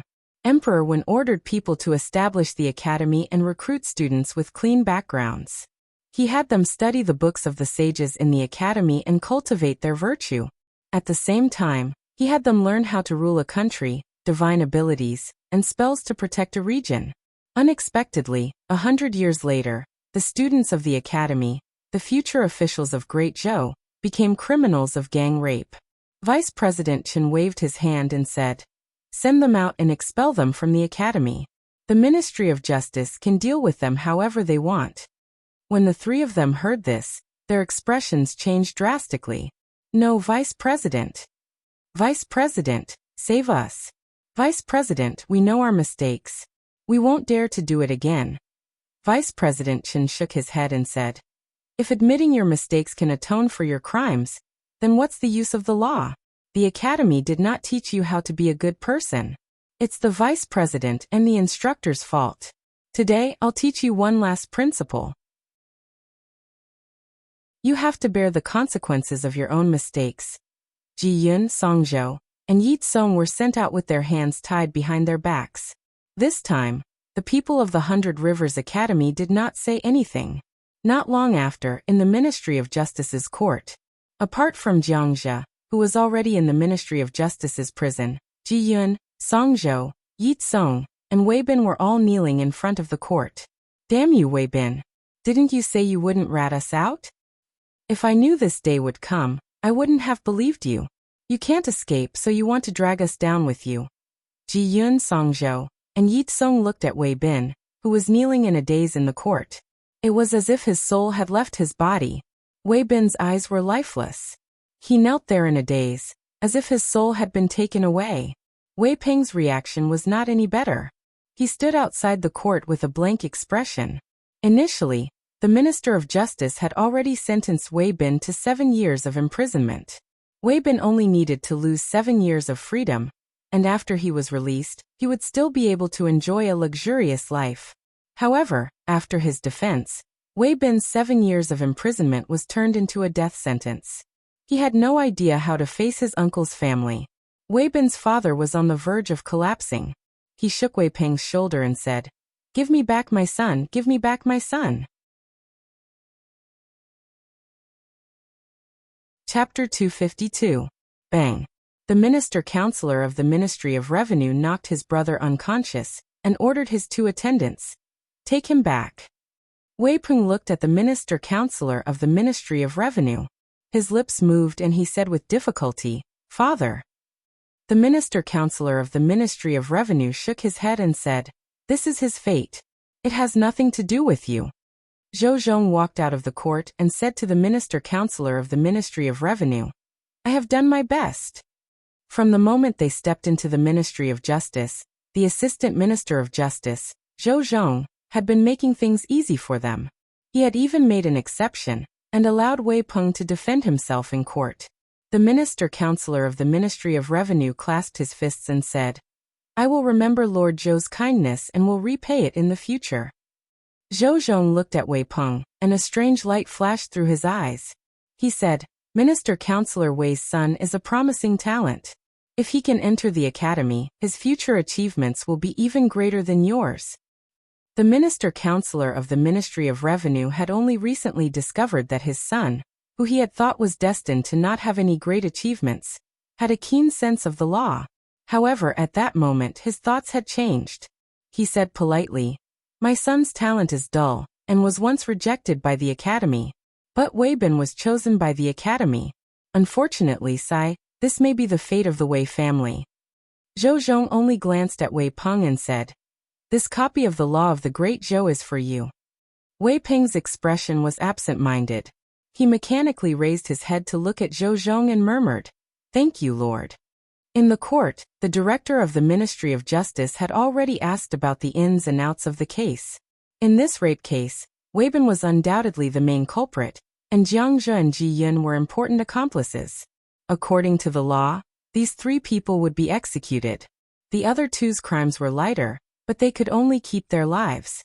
They had to spend the rest of their lives in prison and do heavy labor. As students of the academy, they should have had the brightest future. In the future, they would have had a great chance, like him, to enter the court and wield power. Unfortunately, they had developed evil thoughts in their hearts and acted on them. More importantly, when they met Li Mu, their lives had taken an irreversible turn.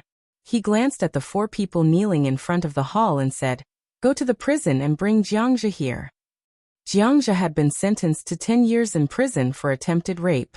He was still in the prison of the Ministry of Justice. After a few days, another crime he had committed had been dug up. Execution was the lightest punishment, and it would save a lot of food for the imperial court. The prison of the Ministry of Justice. Jiangzhe leaned against the wall, wearing a white prison uniform. His face was dirty, his hair was messy, and his expression was dull. He did not look as handsome as he did in the academy. After the attempted rape was exposed, not only was his reputation ruined, but he was also expelled from the academy. One day he was still a high-spirited student of the academy. The next day, he became a prisoner of the Ministry of Justice. Even his cultivation had been crippled. Right now he didn't have any magic power left in his body. His dantian was broken, so he couldn't cultivate again. Even in this dark prison he couldn't stay for long. Other than having his freedom restricted, he still had to do heavy labor. He wanted to go out, he wanted to go back to the academy, and he wanted to enjoy all kinds of women. However, this was just an extravagant hope.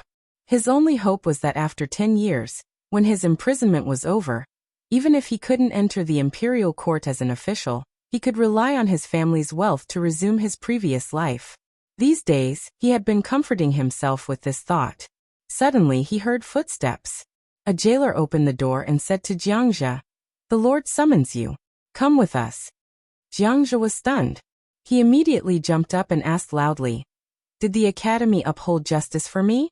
I don't have to go to prison anymore?" The jailer nodded and said, "No, you don't have to anymore."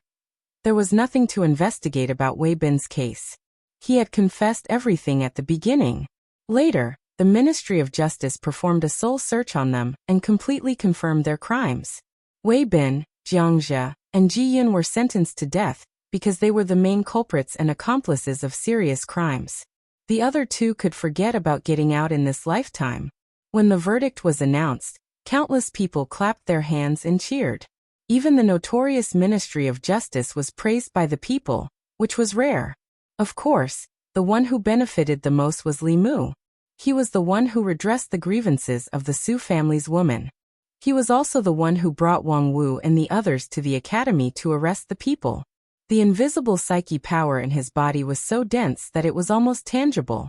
It laid a solid foundation for his cultivation in the future. It was worth mentioning that Wei Peng, the son of the minister-counselor of the Ministry of Revenue, had changed his usual playboy ways. The story of him putting righteousness before family began to spread among the people. It was said that the Ministry of Justice's initial sentence for Wei Bin was 7 years in prison. Later, Wei Peng felt the misery of the Su family's woman. In the court of the Ministry of Justice, he defended Wei Bin with all his might. Finally, Wei Bin's sentence of 7 years in prison was changed to a death sentence. The prodigal had turned over a new leaf. Many people no longer harped on Wei Peng's past bullying of the people. They regarded him as a role model for playboys in Luoyang. Outside the east gate of Luoyang, the director of the Ministry of Justice grabbed a few sticks from the pot and threw them out. He said in a deep voice, "The time has come. Carry out the execution." The executioner raised his broadsword. With a flash, the heads of Wei Bin, Jiangzhe, and Ji Yun fell to the ground. Their souls scattered. Beside Li Mu, a woman with a dazed face looked at the 3 rolling heads. She suddenly burst into tears. She cried heartbrokenly. Shopkeeper Su hugged her. The man could not help but cry out as well. He comforted her. "My poor Yao Rao. It's okay. It's okay. The villains who harmed you are all dead." "They're all dead." Seeing her cry so sadly, Li Mu was relieved. She was humiliated by Wei Bin and the others. Her mind was badly damaged, and she had sealed her heart. No fulu or elixir could cure her. That was why Li Mu asked shopkeeper Su to bring her here to watch the execution. When she saw the 3 people being executed, the knot in her heart was untied. Shopkeeper Su pulled her to kneel on the ground and kowtowed 3 times. He said gratefully, "Constable Li, I can't repay your kindness. If you have any orders in the future, I'll do it even if I have to go through a mountain of swords or a sea of fire." The woman also cried, "Thank you, Constable Li, for upholding justice for me." Li Mu helped them up and said, "You're welcome. It's my duty. What do you plan to do next?" Shopkeeper Su said, "I want to send Yao Yao to her grandmother's house and let her rest for a few days." Li Mu thought about it and said, "That's fine." After all, Luoyang had left too many painful memories for her. A temporary change of environment would be good for her recovery. They did not have to worry about the revenge of the academy or the Wei family. This case was different from the case of Xiaoyu in Yang County. Wei Bin's case had attracted too much attention in Luoyang. The academy and the Wei family had better pray that nothing happened to them. Once something happened to the father and daughter of the Su family, even if it was not their fault, everyone would blame them. After returning from the execution ground, Li Mu opened the door. Xiao Bai ran out of the kitchen wearing an apron and said, "Benefactor, please wait a moment. The food will be ready soon." Seeing the bloody scene on the execution ground, Li Mu still felt depressed when he came back. However, when he saw Xiao Bai's smiling face, his depression disappeared without a trace. Li Mu walked into the kitchen and said, "Let me do the rest. After dinner, I'll teach you Taoism." After the demon clan transformed, they could learn the Taoism and Abhijna of the human clan. In addition to their strong bodies, they could often suppress human cultivators if their Dharma powers were not too different. Xiao Bai had already transformed for some time. She had an endless supply of spiritual jades for cultivation, and her Dharma powers were growing rapidly. It would not be long before she grew a 4th tail and condensed a demon pill. Li Mu knew that he was the only person Xiao Bai could rely on now. He had never been stingy when it came to Xiao Bai. Whether it was defensive or offensive Dharma treasures, she had the best. She even had a lot of powerful earth-rank fulu. She had an endless supply of spiritual jades for cultivation. Li Mu had also taught her the Buddhist incantation of 9 words. Now, she looked like a 3-tailed spiritual fox. However, in a real fight, she could suppress a 4-tailed demon fox and a 4th realm human cultivator. Even if Li Mu was not by her side, she could still protect herself to a certain extent. Of course, in Li Mu's eyes, this was far from enough. Putting aside the fact that she still had to avenge her grandmother and her entire clan, in order to stand firmly behind the Empress, he had already offended all the people and forces that he could and could not afford to offend in the deity's capital. Even if he was being targeted now, he still could not figure out who was behind it. The 6 ministries and 9 temples, the academy, the Zhou family, the Xiao clan. It was all possible. They could not find a way to break through Li Mu. It was inevitable that they would attack those around him. Especially what Li Mu was about to do next. It would completely offend the academy. He did not care about himself, but he had to consider Xiao Bai's safety. After tomorrow's morning court, he planned to ask the Empress for a heaven-rank fulu for protection. If the Empress did not give it to him, Li Mu would have to reconsider their relationship. He had offended so many people for her, and was in great danger. As Li Mu's only backer, if she did not even care about Li Mu's safety, then it would be difficult for him to work for her in the future. Chapter 253. In the Ziwei Palace. Although the 100 Rivers Academy was highly respected, and had sent countless officials to the imperial court for more than 100 years, its reputation in Luoyang had plummeted due to the recent events. Led by the censorate, more than a dozen officials presented their reports in the morning court. They pointed out that the 100 Rivers Academy was not strict in teaching, and that the students had committed crimes. The purpose of the establishment of the academy was to improve the quality of the officials, and to benefit the people. It was hard to imagine that the students of the academy had repeatedly raped women. If such a person were to enter the imperial court in the future, wouldn't it be a disaster for the people of the Great Zhou dynasty? Before the scandal broke out in the academy, the vice principal or instructor of the Baichuan Academy liked to make impassioned remarks in the morning court. After Wei Bin, Jiang Jie, and the others were exposed, they never appeared in court again. The officials from the Qingyun Academy and the Myriad Scroll Academy naturally wouldn't defend the Hundred Rivers Academy. For a time, there was a rare situation where the officials accused the academy. Of course, the actions of individual students couldn't implicate the entire academy. The Empress only ordered the Hundred Rivers Academy to restrain the students and prevent such incidents from happening again. After the morning court ended and the officials left, Li Mu was still in the palace. Mr. Mei walked over and asked, "Is there anything else?" Li Mu said tactfully, "In the past 2 months, in order to help Her Majesty clean up the evil tendencies in Luoyang and unite the people, I've offended all the officials and nobles in Luoyang, and even the academy. What if they attack me behind my back?" Mr. Mei comforted him. "Don't worry. If they dare to attack you in Luoyang, they won't be able to hide it from Her Majesty. No one has the guts." Li Mu said, "It's better to be safe than sorry." Mr. Mei understood Li Mu's intention and said helplessly, "I'll ask Her Majesty." She left the palace and soon came back with a fulu in her hand. Li Mu wasn't good at writing talismans, but he was knowledgeable. The fulu's spiritual power was restrained and looked ordinary, but it gave Li Mu a familiar feeling. The golden armor talisman gave him the same feeling. Obviously, this was a heaven-rank fulu. Mr. Mei handed the fulu to Li Mu and said, "His Majesty gave this to you. Keep it with you. When you are in danger, you don't need to activate it. It will protect you. This talisman can block a cultivator of the 6th realm for a moment. Once it is activated, His Majesty will be able to sense it immediately." The Empress was still as generous as ever. This way, Xiaobai's safety would be guaranteed. Li Mu accepted the fulu and said, "Please thank His Majesty for me." Mr. Mei rolled his eyes at him and said, "You are the only one who can ask for a reward from His Majesty." Li Mu felt that there was nothing wrong with his way of doing things. In his heart, the relationship between him and the Empress was not that of a monarch and his subject, but that of a boss and an employee. The premise for Li Mu to work for her was that she could afford to pay him satisfactory remuneration. An employee could do anything for her boss, but the premise was that she had to give him grass. A boss who let the horse run but didn't give the horse grass would not be able to recruit loyal employees.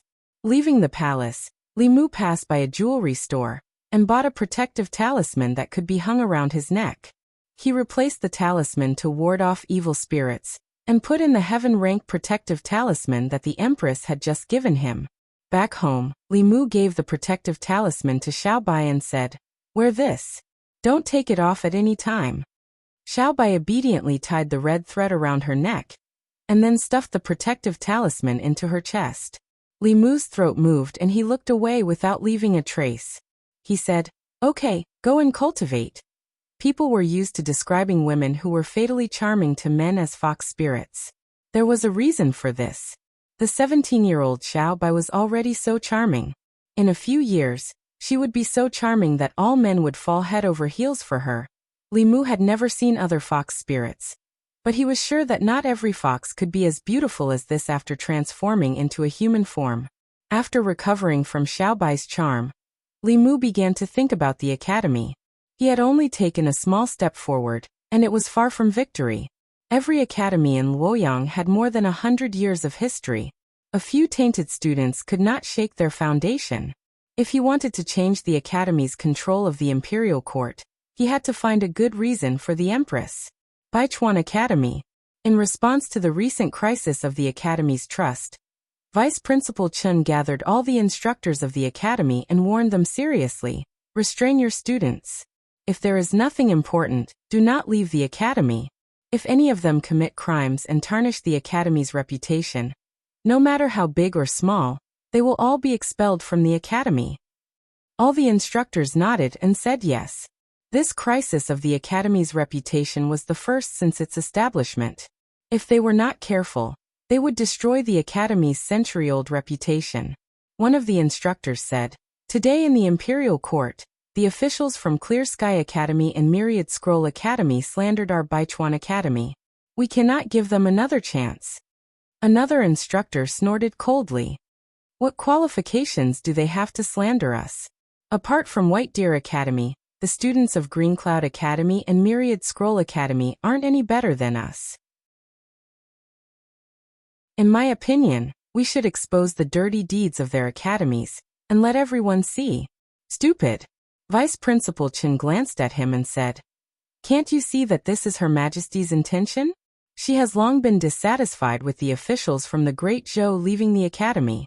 If we drag Clear Sky Academy and Myriad Scroll Academy down, won't it give Her Majesty a good reason?" The other instructors heard this and came to a realization. The four academies had always been on the same side when it came to selecting officials for the imperial court. If the four academies were the first to have internal strife, then the one who would be the happiest would be the Empress, who had long wanted to deal with the academy. No matter if it was Baichuan Academy, Clear Sky Academy, or Myriad Scroll Academy, the Empress wanted to see any of them fall. What she wanted to see more was the four academies killing each other. Fortunately, Vice Principal Chen reminded them. Otherwise, they wouldn't have thought of this. I didn't expect a woman like Her Majesty to be so scheming. She wants to sit by and watch the academies fight amongst themselves. Her intentions are sinister. We can't let her succeed. Vice Principal Chen let out a long sigh and said, "The academies have existed for so long, and there are indeed many problems that have arisen internally. This wasn't the academy's intention. The academies can slowly correct these problems, but if Her Majesty takes the opportunity to interfere and change the structure of the imperial court, I'm afraid that in a few decades, the four academies will only exist in name." One of the instructors said worriedly, "Clear Sky Academy and Myriad Scroll Academy aren't much better than Baichuan Academy. It's very easy for them to find out about the dirty deeds their students have done. I'm afraid that even if we don't do anything, someone else will."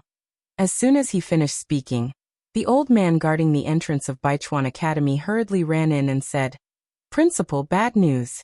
Li Mu is here again." Li Mu asked Wang Wu and the others to set up a table in a shady corner at the entrance of Baichuan Academy. There was a brush and ink placed on the table. He moved a chair over and sat down behind the desk with a grand air of grandeur. Several instructors walked out of Baichuan Academy. The leader angrily scolded, "What are you doing here again?"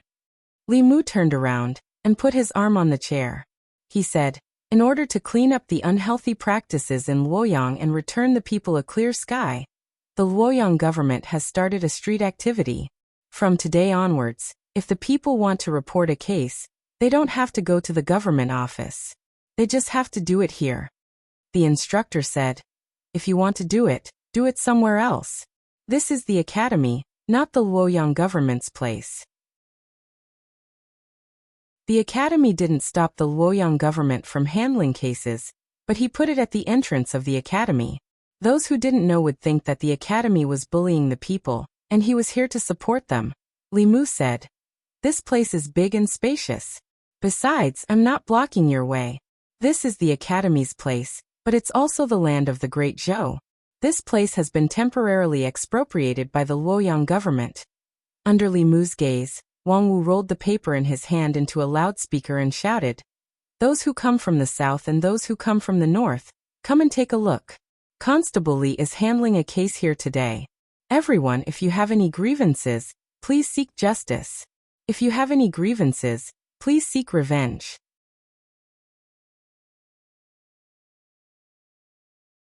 Chapter 254. The academy was not on the busiest main street of Luoyang. There were not many passers-by at the entrance. After Wang Wu shouted a few times, the passers-by began to gather here. Soon, even the people on the main street were attracted here. The entrance of Baichuan Academy was crowded with people. The people who came late stood outside the crowd and tiptoed to look inside. "What's going on inside? What's going on? Why is there an extra table at the entrance of the academy? Why is Constable Li here? Is Constable Li here to cause trouble for the academy again?" After the crowd asked around, they found out that Li Mu was not here to cause trouble for the academy. He was here to redress the grievances of the people and uphold justice. To the people of Luoyang, the government was full of mystery and fear. There was a saying among the people, The entrance of the government office faces the south. Those who are in the right, but have no money should not enter. The government office was never a place to uphold justice for the people. Many innocent people who entered the government office felt even more wronged. The procedure to report a case to the government office was cumbersome, and there was a high chance that it would not end well. Over time, the people no longer trusted the government office. They would rather be wrong than report a case to the government office. However, Constable Lee, who had upheld justice for the people many times, was sitting behind the table at the entrance of Baichuan Academy. The words government office and report a case seemed to have no distance with the people. All of this originated from the serious environment of the government office. It became a familiar scene for the people on the streets. More importantly, they trusted Li Mu. The people were afraid of the government officials. However, Constable Li patrolled the streets all day long. Most people had greeted and talked to him. Just seeing his face made them feel close to him. For a moment, the people who passed by complained about their grievances. Those who were innocent also stood aside to watch the show. A man bravely walked forward and said, "Constable Lee, the shopkeeper of the butcher's shop in the west of the city owes me 2 taels of silver. He refuses to admit it. Can the government office help me collect the debt?" Li Mu looked at Deputy Constable's son and said, "Old son, go with him and have a look." Deputy Constable's son was in the state of Jushen. It was more than enough for him to deal with this kind of civil dispute. Deputy Constable's son saluted Li Mu and left with the man. The crowd stood at the side and watched for a while. They realized that Constable Li really wanted to uphold justice for the people of Luoyang. Those who had been wronged stopped watching and boldly walked forward. "Constable Li, my family's land has been invaded. Constable Li, my chickens were stolen yesterday. Constable Li, a student of Baichuan Academy once violated my daughter. The students of the Baichuan Academy are still in my wine shop, refusing to return the wine on credit." Li Mu asked Wang Wu and the others to deal with the case of land embezzlement and chicken theft. He said to the last 2 people, "Come, the 2 of you, tell me your grievances in detail." A middle-aged man said angrily, "This commoner's daughter was once made drunk by a student of the academy and cheated of her virginity. Now she can't even get married. She stays at home every day, washing her face with tears," the owner of the wine shop said. "I can testify that the students of the 3 academies often mingle with women and go in and out of inns and restaurants." In a few days, Li Mu's table was moved from the entrance of the Baichuan Academy to the street in front of the Qingyan Academy. It was in the tea house opposite the Myriad Scroll Academy. Through the reports of the people and his investigation, Li Mu found that Wei Bin, Jiangzhe, and the others were definitely not special cases of the Baichuan Academy. These students relied on their status as students of the academy. Although they did not bully the people, they were passionate about seducing women. It had even become a trend. They would even compare themselves with each other. They would compare who had obtained the most chastity from women in a month, and who had slept with a strange woman the fastest. The winner could even gain some benefits from the loser. The academy was the cradle of cultivating officials for the imperial court. The status of the students of the academy naturally rose. The students of the academy were the future pillars of the imperial court. They should be elegant, knowledgeable, and have a bright future. Such men were the best choices for women. With their status as students of the academy, they could easily get to know all kinds of women. In the beginning, a man and a woman would just talk about romance and ideals. Soon they would talk about sex. Among them, some of the women were willing. They hoped to find a good son-in-law. When he entered the officialdom, they could become the wife of an official. From then on, they could live a life of luxury and live a carefree life. However, they did not know that the students of the academy just wanted to cheat their feelings and bodies. For this kind of scumbag men, they could only be condemned morally, but could not be punished legally. Men and women were willing. If they wanted to blame someone, they could only blame those women for not seeing the true colors of the scumbag men. They had to bear the consequences of their own decisions. If the girls were unwilling, students like Wei Bin and Jiangzhe would resort to violence or force them to get drunk and knock them out to achieve their goals. This kind of thing was not new to the students of the academy. Not all women would have sex with them in a short period of time. Some impatient people would resort to raping or drugging women to take their bodies. After the matter was exposed, many victims and their families did not dare to offend the academy and could only swallow their anger. For example, shopkeeper Su did not succeed in reporting the students of the academy to the Ministry of Justice. Instead, they were threatened. Li Mu had now gained the trust of the people of the divine capital. In just 3 days, he had received dozens of reports of the students of the academy raping women. Considering that some of the women's families were afraid of the academy and did not dare to stand up, the number would only be higher. This involved not only the 100 Rivers Academy, but also the Azure Cloud Academy and the Myriad Scroll Academy. Only the White Deer Academy did not have such a case, because of its closed management and strict requirements for its students. How was this an academy that nurtured talents for the imperial court? It was clearly a cradle for rapists.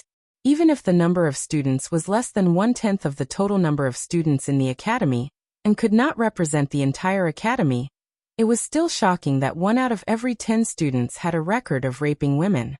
It was hard to imagine, if such a person became an official in the future, what would his governance be like?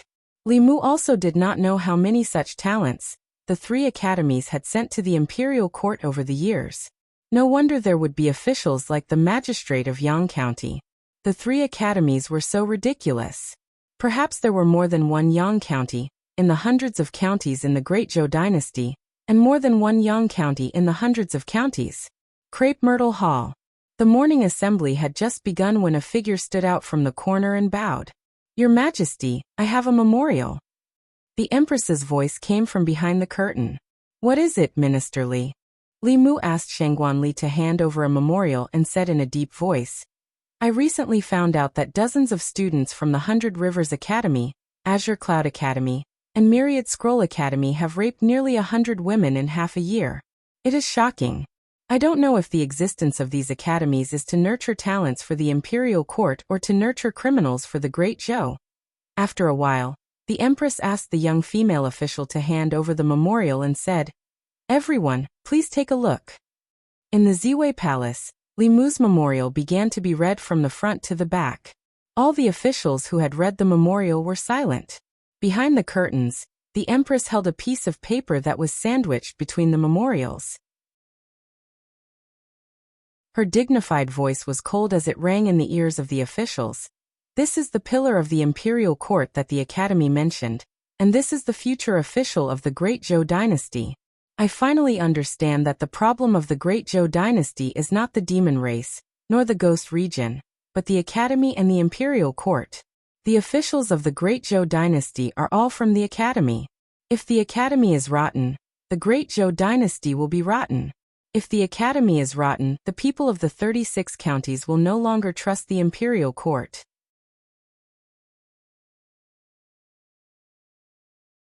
Chapter 255.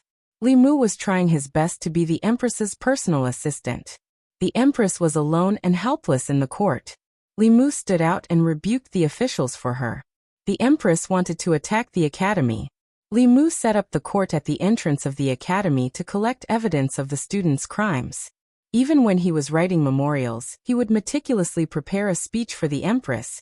Unlike Gong Sun Li, who stood outside the curtain like a robot and only knew how to pass on the Empress's words and shout, "Morning!" and "Morning!" It was a pity that there was no crooked tree behind the Ziwei Palace. Otherwise, these words would be more impactful. The Empress' dignified voice echoed in the palace. Every word she said was like a sword that stabbed into the hearts of the officials. Li Mu had said something similar. However, he was only a small constable and a small censor. He had no right to say such things. In the entire Great Zhou, only the Empress had the right to say such things. The continuation of the Great Zhou depended on the psyche power of the people of the 36 counties. This was a fact that everyone knew. The psyche power was not only a sign that the court had won the hearts of the people. The emperor's qi in the ancestral temple was also condensed from the psyche power of the people of the Great Zhou. When the court lost the hearts of the people, internal and external troubles came in waves. This was the reason why the previous dynasty fell. Even the important officials of the old and new parties fell into deep thought. Whether the Xiao or the Zhou family would take the throne of the Great Zhou was an irreconcilable conflict between them.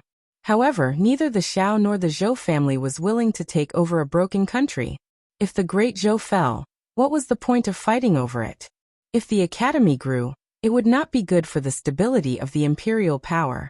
Although they all wanted to borrow the power of the academy, they did not want the academy to suppress the imperial power. They did not want the Great Zhou to be destroyed by the academy. Before Li Mu revealed these things, they did not realize that there was such a serious problem in the academy. Today's morning court ended in an extremely quiet atmosphere. The Empress did not continue the reform of the official selection system.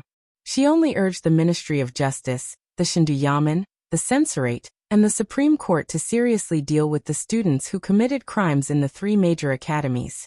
Everyone knew that this was just the calm before the storm. After the students of the academy were dealt with, it was the academy's turn. After the morning court session, Li Mu was about to leave the palace, but Mr. Mei stopped him and whispered, "His Majesty summons you." Li Mu followed Mr. Mei to a garden in the back palace. There were hundreds of flowers in the garden. Many of the flowers that were not in season were blooming at the same time. A figure stood in front of them. She was wearing an imperial robe and a crown. However, her back was facing Li Mu. Li Mu could not see her face. Li Mu could only see a back view, but this back view looked very familiar. Based on his experience in observing women, he could infer that Her Majesty the Empress should be quite beautiful just by looking at her back. Many thoughts flashed through his mind in an instant. Li Mu stood in the distance and bowed. "Your subject pays his respects to Your Majesty." The Empress said slowly, "No need for formalities." Her voice was very calm and soothing. Her tone alone could not guess her thoughts. She turned her back to Li Mu and seemed to be admiring the flowers.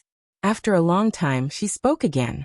With her back to Li Mu, she asked again, "I want to build another academy outside the 4 academies. What do you think?" Li Mu shook his head and said, "I don't think so." Gongsun Li frowned. Mr. Mei kept winking at Li Mu, but Li Mu pretended not to see it. He positioned himself as a counselor, not a lackey. If the Empress was criticized by the academy, he would stand up for her. If he thought what the Empress wanted to do was right, he would help her. However, if he did not agree with the Empress' idea, he would still raise it. The Empress was not angry. Her voice was still calm. "Tell me what you think." Li Mu said, "The 3 academies have developed to today's situation largely because the academies have monopolized the official positions in the imperial court. As long as the students of the academies can graduate from the academies, they can easily enter the imperial court. If the academies are not strictly managed, it is easy for them to breed arrogance and debauchery. Your Majesty, if you build another academy, it will be no different from the other academies." The Empress said, "In your opinion, how should the imperial court change this situation?" Li Mu said, "Open the imperial examination." The Empress paused and asked, "What is the imperial examination?" Li Mu explained, "The imperial court will no longer choose officials from the academies. Instead, they will choose officials through the examination. The examination must be fair, just and open." Gongsun Li said, "The academy system was established by Emperor Wen. It has been more than 100 years. It is impossible for you to bypass the 4 academies. Not bypass, but take back the power to choose officials from the imperial court." Li Mu shook his head and said, "The existence of the academies is not completely a drawback. Although there has been a bad trend in the 3 academies over the years, there is no need to completely deny the academies. Most of the students of the academies are far better than ordinary people in terms of talent and virtue. The students of the academies can still participate in the imperial examination. They can also pass the examination more easily than those who are not from the academies. But through the selection of the imperial examination, the imperial court will no longer be completely decided by the academies. There will also be pressure among the students of the academies. The academies will be able to suppress the academies." Li Mu looked at the Empress's back and said, "The imperial examination is very conducive to the gathering of the people's faith. After the imperial examination, the people at the bottom will also have the qualifications to enter the imperial court. It will be very good to curb the situation of the students of the 4 academies. The poor officials who are promoted through the imperial examination will definitely be grateful to the imperial court and your majesty. The benefits of the imperial examination were needless to say. It could completely change the current deadlock of the imperial court in the Great Zhou, and inject new vitality into the imperial court. As long as people were scientifically selected, and this method of becoming an official didn't become rigid, even if the Great Zhou was destroyed in the future, the imperial examination would continue to exist. The Empress was silent for a moment, then suddenly said, "Open your mouth." Ah! Li Mu was stunned for a moment, thinking that he had misheard. A white light shot from the Empress's body into Li Mu's mouth. Li Mu could faintly see that it was a pill. The pill melted in his mouth, turning into a thick spiritual energy that surged into his limbs and bones. Large beads of sweat rolled down Li Mu's forehead. This spiritual energy was too large and violent. It reminded him of the situation when he was possessed by the Sage of 1,000 Illusions. Just as Li Mu felt that he couldn't hold on any longer, a gentle energy suddenly surged into his body. The source of this energy was the Empress, whose back was facing him. This energy was very gentle, like a spring breeze. However, under this gentle energy, the violent spiritual energy began to calm down and slowly flowed into Li Mu's dantian. Li Mu felt that the spiritual energy in his dantian was constantly rising, finally reaching a peak. At a certain moment, Li Mu suddenly felt that something in his body had broken. He tried to use the wholeness character of the 9 words mantra, and found that this Tao technique, which he couldn't use before, no longer had any hindrances. This meant that he had stepped into the realm of supernatural powers. The middle realm that he had yearned for even in his dreams, had been easily attained. At this moment, Li Mu deeply felt that his initial decision to follow the Empress was indeed correct. She could give him whatever he wanted. Suppressing his joy, Li Mu bowed and said, "Thank you, Your Majesty." The Empress said lightly, "You are my man. The stronger you are, the more you can do for me." Li Mu finally had the opportunity to see the Empress face to face and ask her questions about cultivation.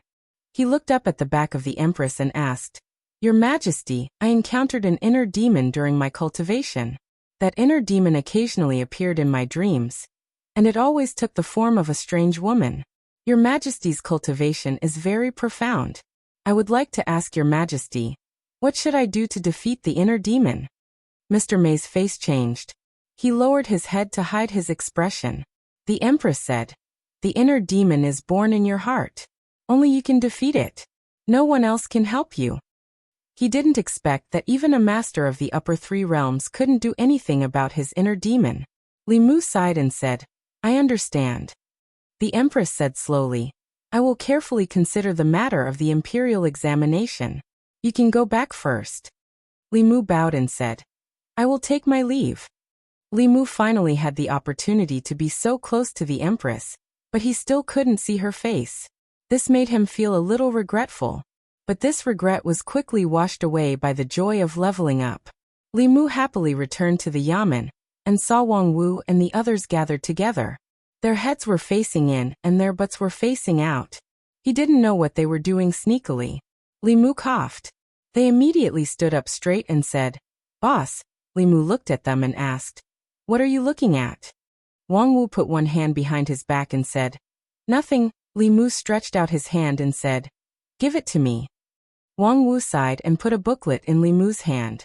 Li Mu looked at the booklet in his hand and saw the words, "100 Beauties of Shendu" written on it.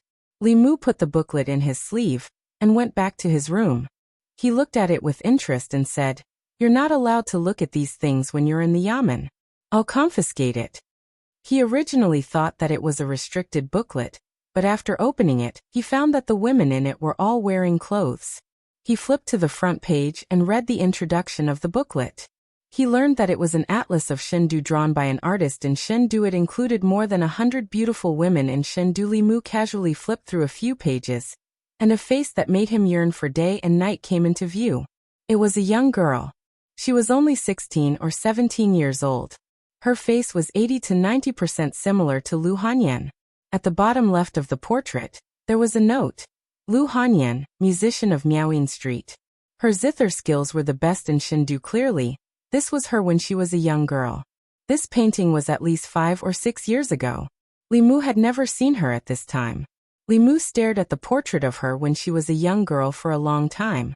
The yearning in his heart deepened. He was about to close the booklet when he accidentally glanced at the portrait of a woman on the next page. Seeing the woman's face, Li Mu's body shook. This woman was exactly the same as the woman he often dreamed of.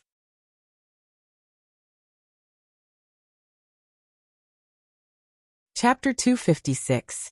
Li Mu looked at the woman in the album carefully, and confirmed that she looked very similar to his inner demon. Although the woman in the painting was younger, there was no doubt that this was a portrait of her from a few years ago, just like Lu Hanyan's portrait. Li Mu thought that his inner demon was a figment of his imagination. He didn't expect to find the original in reality. He looked at the bottom left corner of the portrait and found the woman's information. There were 2 lines of words at the bottom left corner of the portrait. Zhou Yi, eldest daughter of Minister Zhou Jing, now the crown princess. She has an extraordinary appearance and outstanding cultivation talent. It is said that the crown prince doesn't like her. She has been married for 2 years and is still a virgin. Li Mu stood there in a daze, his mind blank. This was the first time he heard the name Zhou Yi. But wasn't the daughter of Minister Zhou Jing, the former crown princess, the current empress? This album looked quite old. It was at least 5 years ago. At that time, the empress was still the crown princess, and the artist didn't have to be so secretive. But even 5 years ago, this kind of thing should be discussed in private in a small circle. It couldn't be brought out in public. Of course, this wasn't important to Li Mu. The important thing was, how could his inner demon be Her Majesty the Empress? This couldn't be a coincidence. There was no such coincidence in the world. He had never seen the Empress's true face. How could he imagine her in his dream? The only possibility was that the woman in his dream wasn't some inner demon. She was the Empress herself. With her level 7 cultivation, she could easily use the dream transference technique to invade Li Mu's dream. But why did she invade Li Mu's dream? Why did she ravage him in his dream? Li Mu thought about it carefully, and soon remembered that every time the Empress appeared in his dreams and brutally ravaged him, it was when he was gossiping about the Empress. For example, whether she was still a virgin, whether she didn't get along with the former crown prince. He was so gossipy during the day, and he would be beaten up in his dream at night. No wonder Mr. May's expression was so strange when he saw the image of the woman in his dream. No wonder when the Empress summoned him, her back was facing him.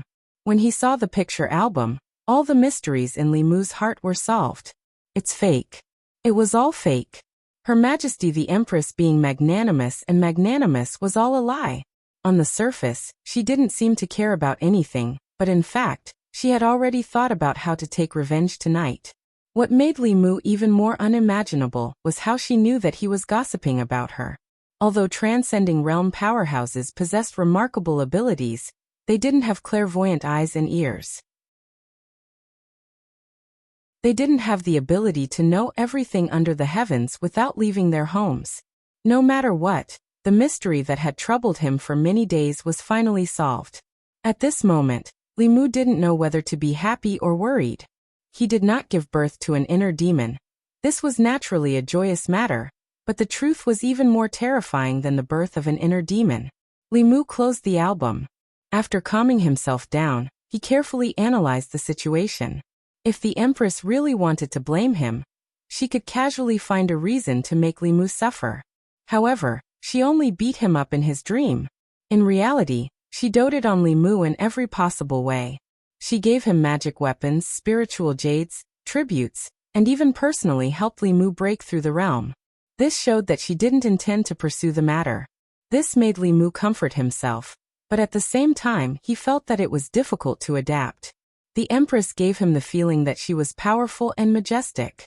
What she showed in front of the ministers and Li Mu was indeed such an image. No one knew that the Empress had another face that would reveal itself at night. At this time, Wang Wu slipped in from outside and said, "Boss, I know I was wrong. I won't be lazy in the future. Can you return that book to me? It took me a lot of effort to find it." Li Mu glanced at him and asked, "What book?" Wang Wu looked at the album on the table. He knew that although it was close at hand, it no longer belonged to him. He shook his head and said sadly, "It's nothing. I'm going down." After taking 2 steps, he turned back and reminded him again. "Boss, you can read this book by yourself. Don't spread it out. This thing was banned back then, and now it contains disrespectful content. You can't let anyone know about it." The great disrespect was naturally referring to the portrait of the empress. Now she was no longer the daughter of the Zhou family, nor was she the crown princess. According to the law, she should be beheaded for privately drawing a portrait of the emperor. Perhaps the person who drew this portrait would never have imagined that the crown princess would become the future empress. Otherwise, he would not dare to gossip about her in the book. Zhou Yi, the name sounds good. After becoming the empress, no one dared to mention her original name. Although Li Mu was determined to be the empress's bodyguard, this was the first time he heard her name. Li Mu did not dare to look at the empress again. He looked at the portrait and thought about Lu Hanyan for a while. Then he put away the album and sat cross-legged on the bed. Now, with the help of the empress, he had successfully advanced to the Abhijna level and stepped into the middle 3 realms of cultivation. The middle 3 realms were a watershed for cultivators. Cultivators in the immortal realm could only use some small spells that borrowed wind and fog. Once they stepped into the Abhijna level, they could come into contact with the truly mysterious world of cultivation, walking on water and sitting on fire, entering the water to control the wind, swallowing knives and spitting flames, moving in the opposite direction, gathering beasts and regulating birds, and using great strength to restrict. After stepping into the Abhijna level, the number of Abhijna spells a cultivator could use would greatly increase, and they would all have a certain amount of power. This was the origin of the 4th realm of Taoism. At the 5th realm, creation, the number of Abhijna spells one could use would increase, and their power would also be stronger. They could use the 5 elements escape technique, immobilization, and so on. Abhijna spells at this stage already had the power of creation.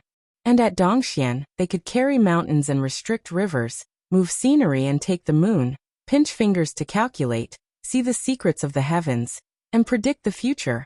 As for the upper 3 realms, they were even stronger. Li Mu did not think too much about this.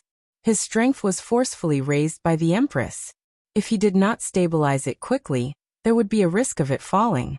Although the taste of being forcefully raised was painful, if the empress could give him this from time to time, the creation was just around the corner.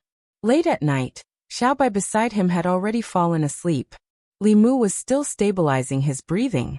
Suddenly, a wave of sleepiness hit him. In front of Li Mu's eyes, the woman in his dreams appeared again. After seeing the portrait of the empress, Li Mu naturally no longer thought that this was his inner demon. The dream marriage technique of a transcendent powerhouse could easily invade other people's dreams and weave them wantonly. This technique could also trap a person's consciousness in a dream, forever unable to wake up. Li Mu forced himself to calm down. He could not show the slightest difference.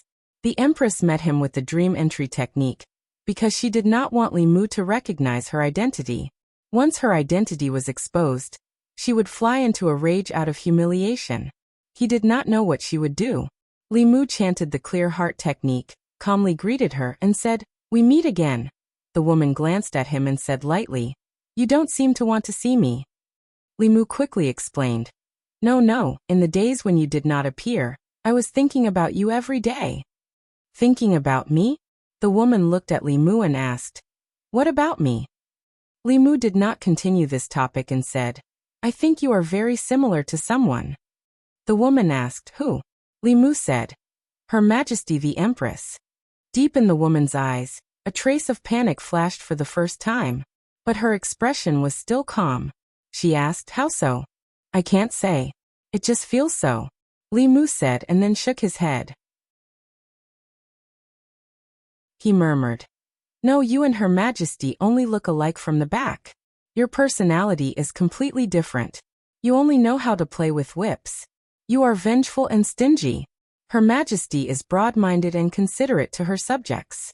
Not only did she give me spiritual jades, but she also helped me improve my cultivation." The woman glanced at Li Mu and said, She is so good to you because she wants to use you. Li Mu's face darkened. The bai sword appeared in his hand. He pointed at her and said, "Her Majesty is the person I admire the most. I will not allow you to disrespect her. You dare to criticize Her Majesty. I cannot tolerate this. Show me your weapon."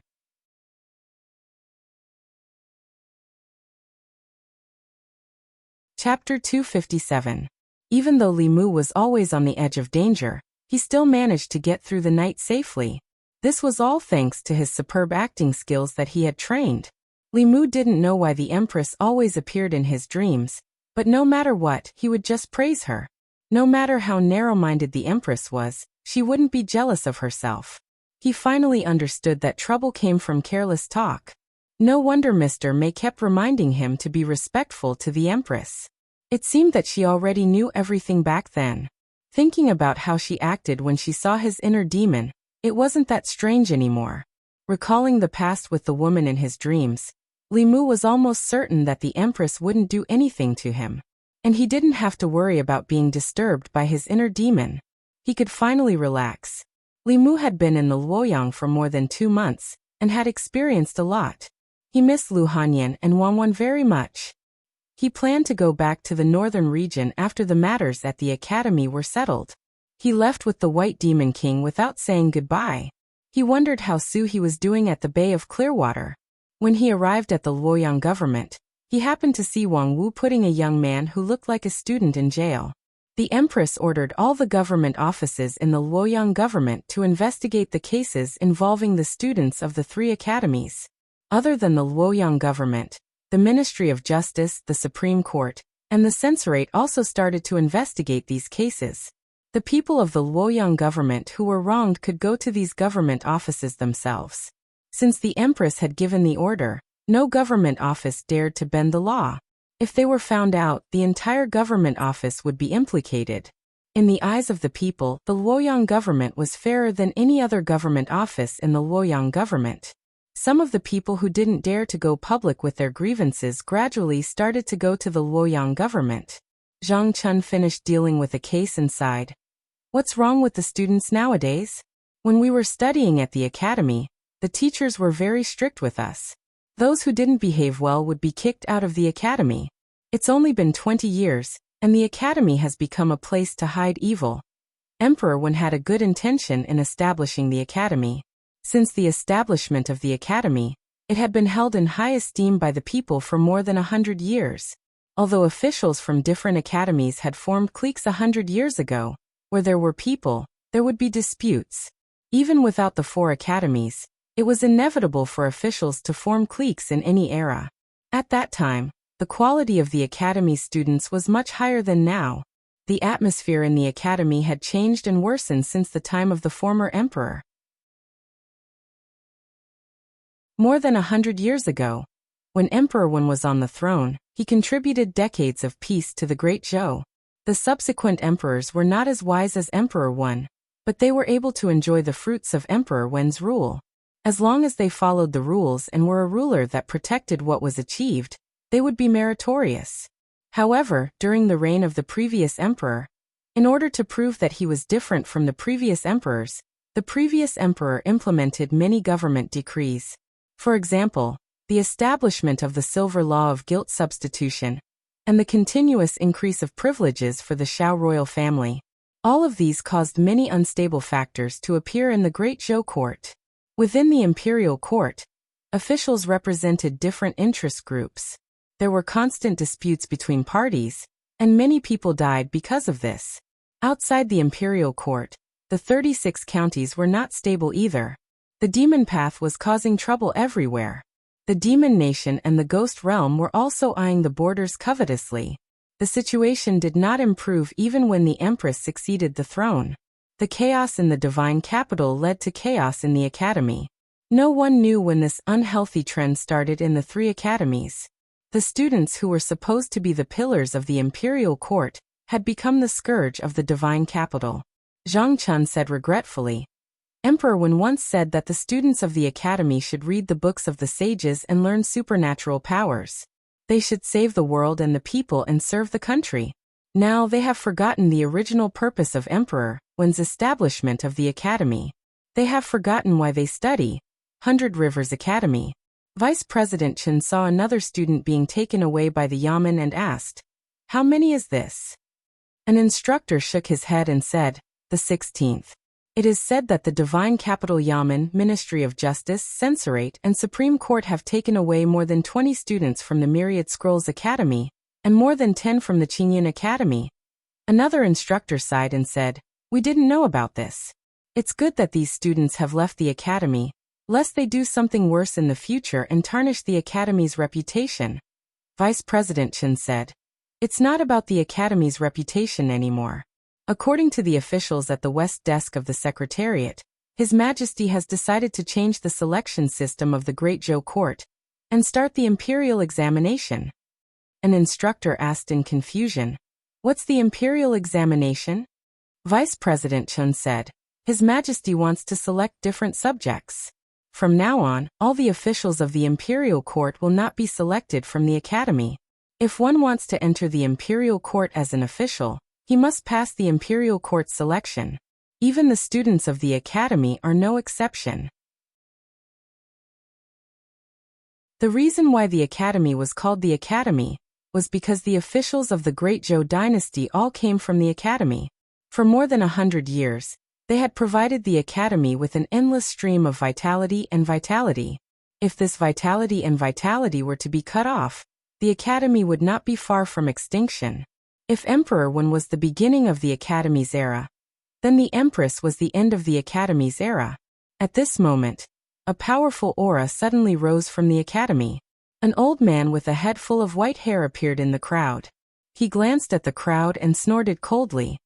"I've only been in seclusion for half a year, and the academy is already in such a mess because of you.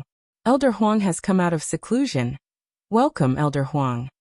When the crowd saw the old man, they all bowed. In the academy, other than the president who was in seclusion all year round, Elder Huang had the highest status. They were both vice presidents, but even Vice President Chen had to greet him as a junior. Not only was Elder Huang's cultivation high, but he had also been in Dongxian for decades. He had taught countless important officials and made great contributions to the Great Zhou. He was the soul of the Baichuan Academy. The white-haired old man snorted coldly and said, "The imperial court can punish the mistakes of the academy's students. The academy can also correct the evil practices of the academy. She's just using this as a pretext to make a fuss.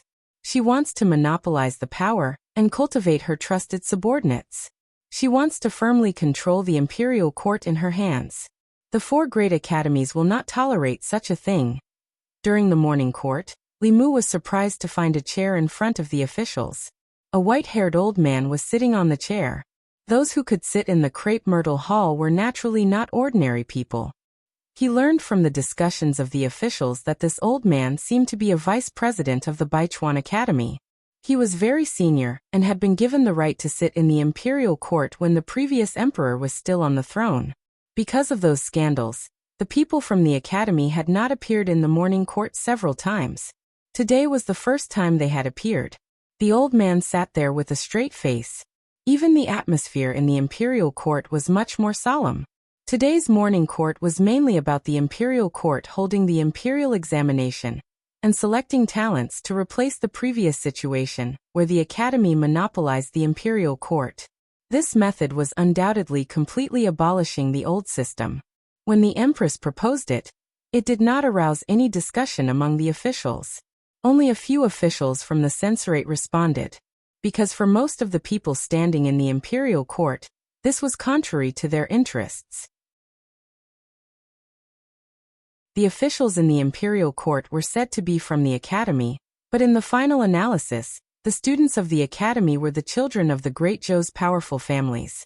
They sent their children to the academy, and after a few years, they could enter the imperial court as officials. This way, the status and power of their families would be passed down from generation to generation. Once the imperial court did not directly select officials from the academy, they would lose this privilege. In the past, they only had to compete with other powerful families. If the imperial court did not limit the selection of officials by birth, They would have to compete with all the talents in the 36 counties of the Great Zhou for a limited number of official positions.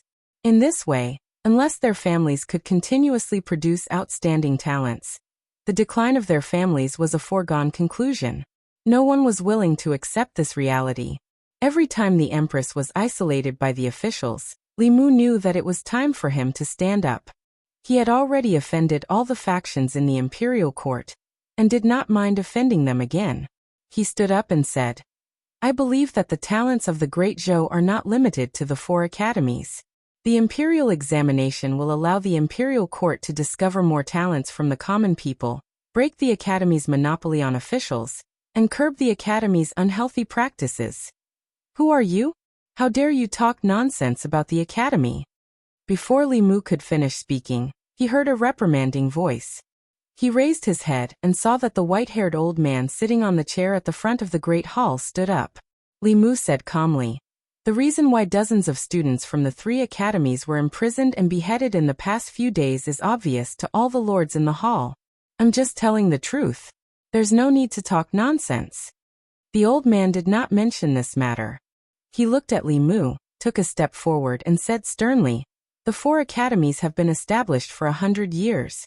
How many talents have been sent to the imperial court? How many contributions have they made to the stability of the Great Zhou? You want to deny the achievements of the academies, deceive His Majesty, bring chaos to the imperial court, and destroy the 100 years of foundation of the Great Zhou, because of a mistake made by a student of the academies. What are your intentions?" As he took a step forward, the aura of the white-haired old man suddenly spread out. This aura did not originate from his Dongxian realm, but from the telekinesis on his body. An endless stream of telekinesis was emitted from his body. It even activated the power of the heavens and the earth, and pressed down on Li Mu. Under the impact of this aura, Li Mu took several steps back. He only managed to stop himself when he crushed a green brick under his feet. An abnormal flush appeared on his face. In the Great Hall, many people smiled. The officials of the Ministry of Personnel, especially the Assistant Minister of Personnel, were incomparably delighted. They looked at Li Mu with eyes full of schadenfreude. "How dare you?" Behind the curtain, an incomparably powerful aura suddenly exploded.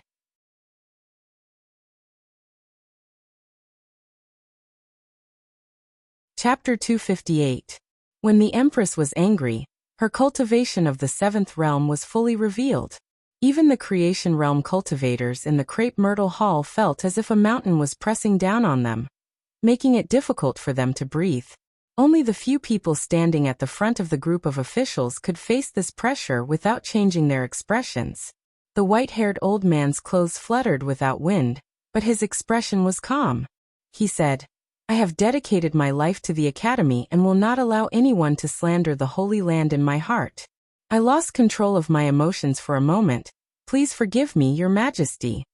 Facing the highest authority in the Great Zhou, a 7th realm transcendent existence, he was neither servile nor overbearing. This was because he was the Vice Dean of the 100 Rivers Academy, and was at the peak of the 6th realm. He was only one step away from transcendence. As long as he took that step, the 100 Rivers Academy would have a second dean.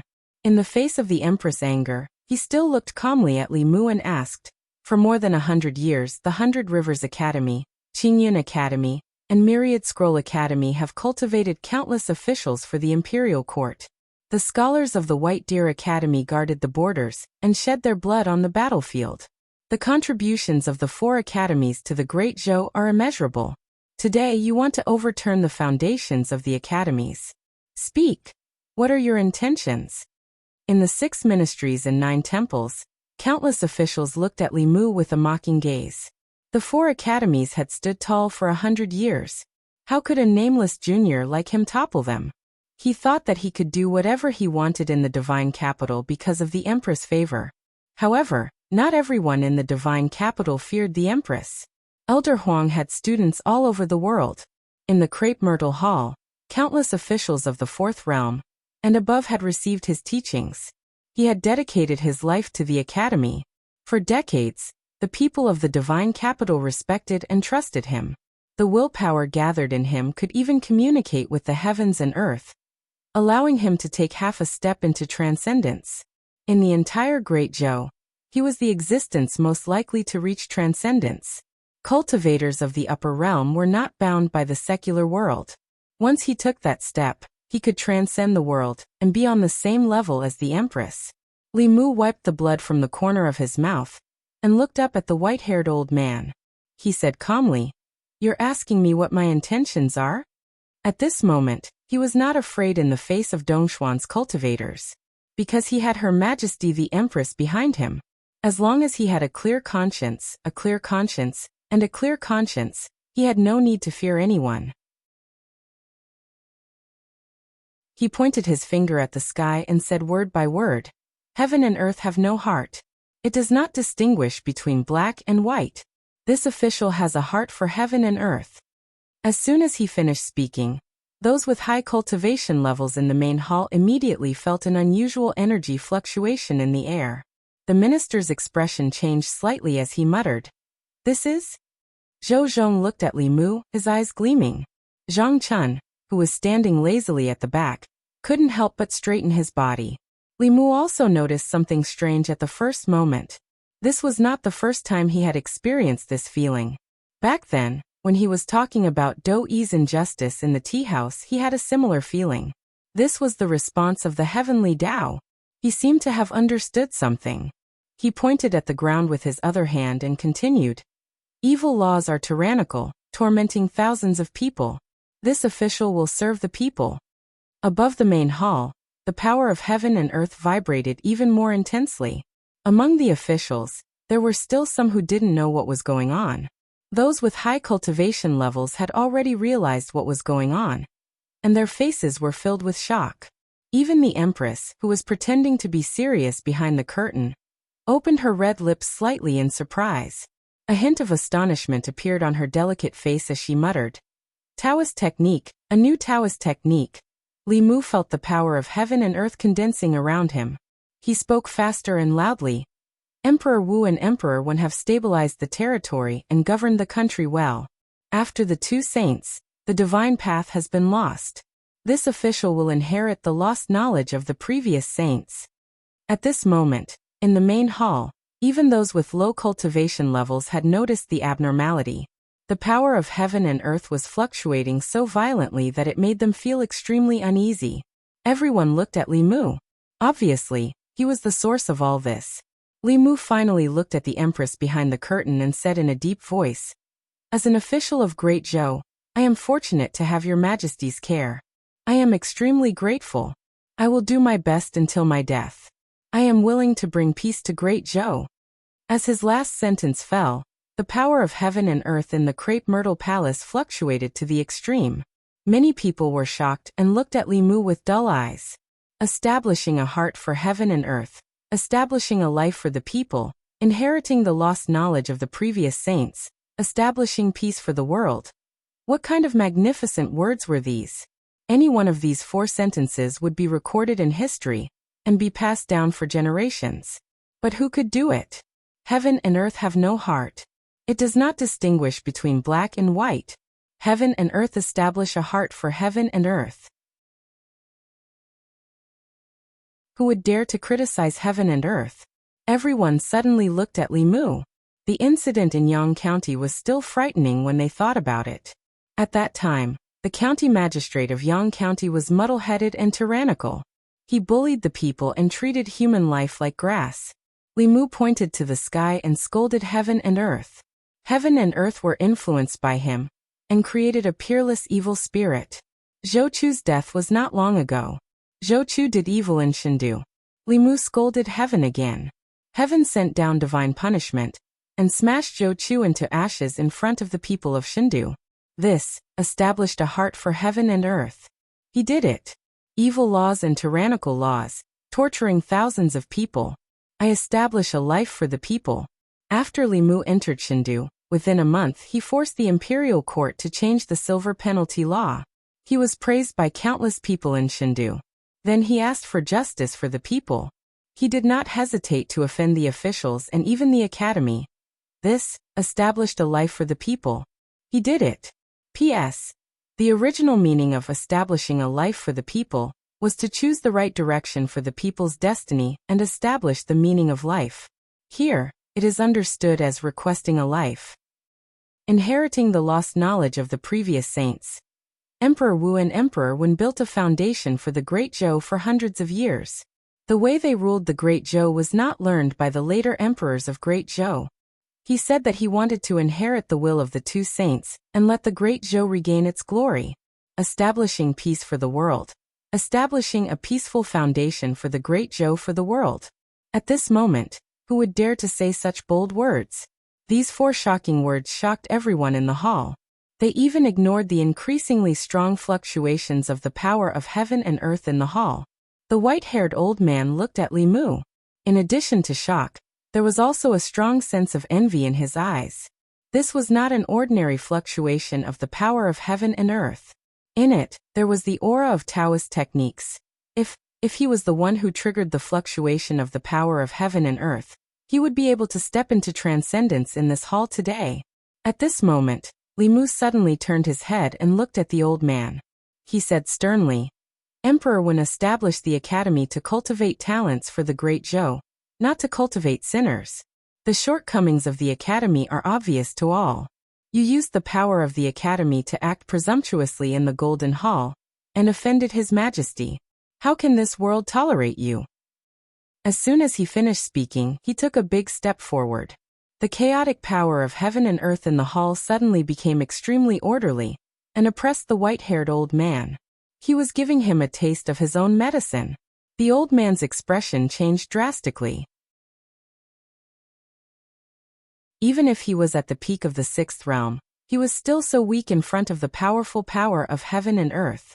In front of heaven and earth, no matter how high one's cultivation was, they were still ants. He opened his mouth and spat out a golden page from his mouth. The page was filled with dense qi. It quickly expanded and covered his head, trying to block the power of heaven and earth for him. However, this power of heaven and earth was unusual. It directly passed through the page and landed on his body. The old man directly spat out a mouthful of blood. The aura on his body quickly withered. The figures at the front of the hall watched helplessly as his aura fell from the peak of Dongxian to the early stage of Dongxian. He almost fell out of the 6th realm. They looked at each other and saw the deep shock in each other's eyes. Divine retribution. The vice dean of the 100 Rivers Academy, who was at the peak of Dongxian, and was only half a step away from transcendence, suffered divine retribution in the hall, and his cultivation almost fell by a large realm. This divine retribution made him lose at least 30 years of cultivation. At his age, his cultivation level fell. He probably would never have the chance to break through again in this lifetime. Everyone looked at Li Mu with shock. The heavens had helped him time and time again. Was he really the chosen one? The hall was silent. Only the white-haired old man's injured gasps could be heard. The officials looked at Li Mu with eyes full of disbelief. They could not believe that a small remarkable power cultivator like him could seriously injure the Dongxian. But what was even more unbelievable was that he could say such shocking words as establish a heart for heaven and earth, establish a life for the people, inherit the lost arts for the past saints, and establish peace for all ages. It was not an exaggeration to say that these 4 sentences could cause a reaction from heaven and earth. And to be able to say these 4 sentences, what kind of breadth of mind did he have? The white-haired old man sat on the ground, paralyzed. He felt the magic power in his body drain, and his cultivation level fall. A blank expression appeared on his old face. At this moment, he deeply realized that he would never have the chance to transcend in this lifetime. The transcendent realm, that was his lifelong pursuit. The dream that he pursued his entire life was shattered. Under this extreme despair, an incomparably violent emotion suddenly emerged in his heart. This violent emotion turned into killing intent and quickly filled his mind. His eyes turned blood red, and his body emitted an extremely dangerous aura. The minister's expression changed drastically, and he shouted, "Not good, he has turned into a demon." Die. In the hall, an extremely horrifying voice suddenly sounded. Li Mu's hair stood on end. He felt his body freeze, and even his thoughts stopped working. The next moment, A withered hand appeared in front of him. Li Mu's gaze met a pair of blood-red eyes. The white-haired old man's hand reached out to Li Mu's neck, but it stopped in mid-air. And in front of Li Mu, there was a figure. A woman wearing an imperial robe and an imperial crown stood in front of Li Mu and raised her hand. The white-haired old man's body froze in mid-air. The aura in his body began to fall rapidly from the early Dongxian stage. Creation, remarkable power, spirit concentration, soul refinement. After a moment, there were no more magic power fluctuations in his body. The Empress raised her head and said majestically, "The Golden Hall injured my beloved minister and turned into a demon. Seeing that you have done well in the past, I will only cripple your cultivation and spare your life."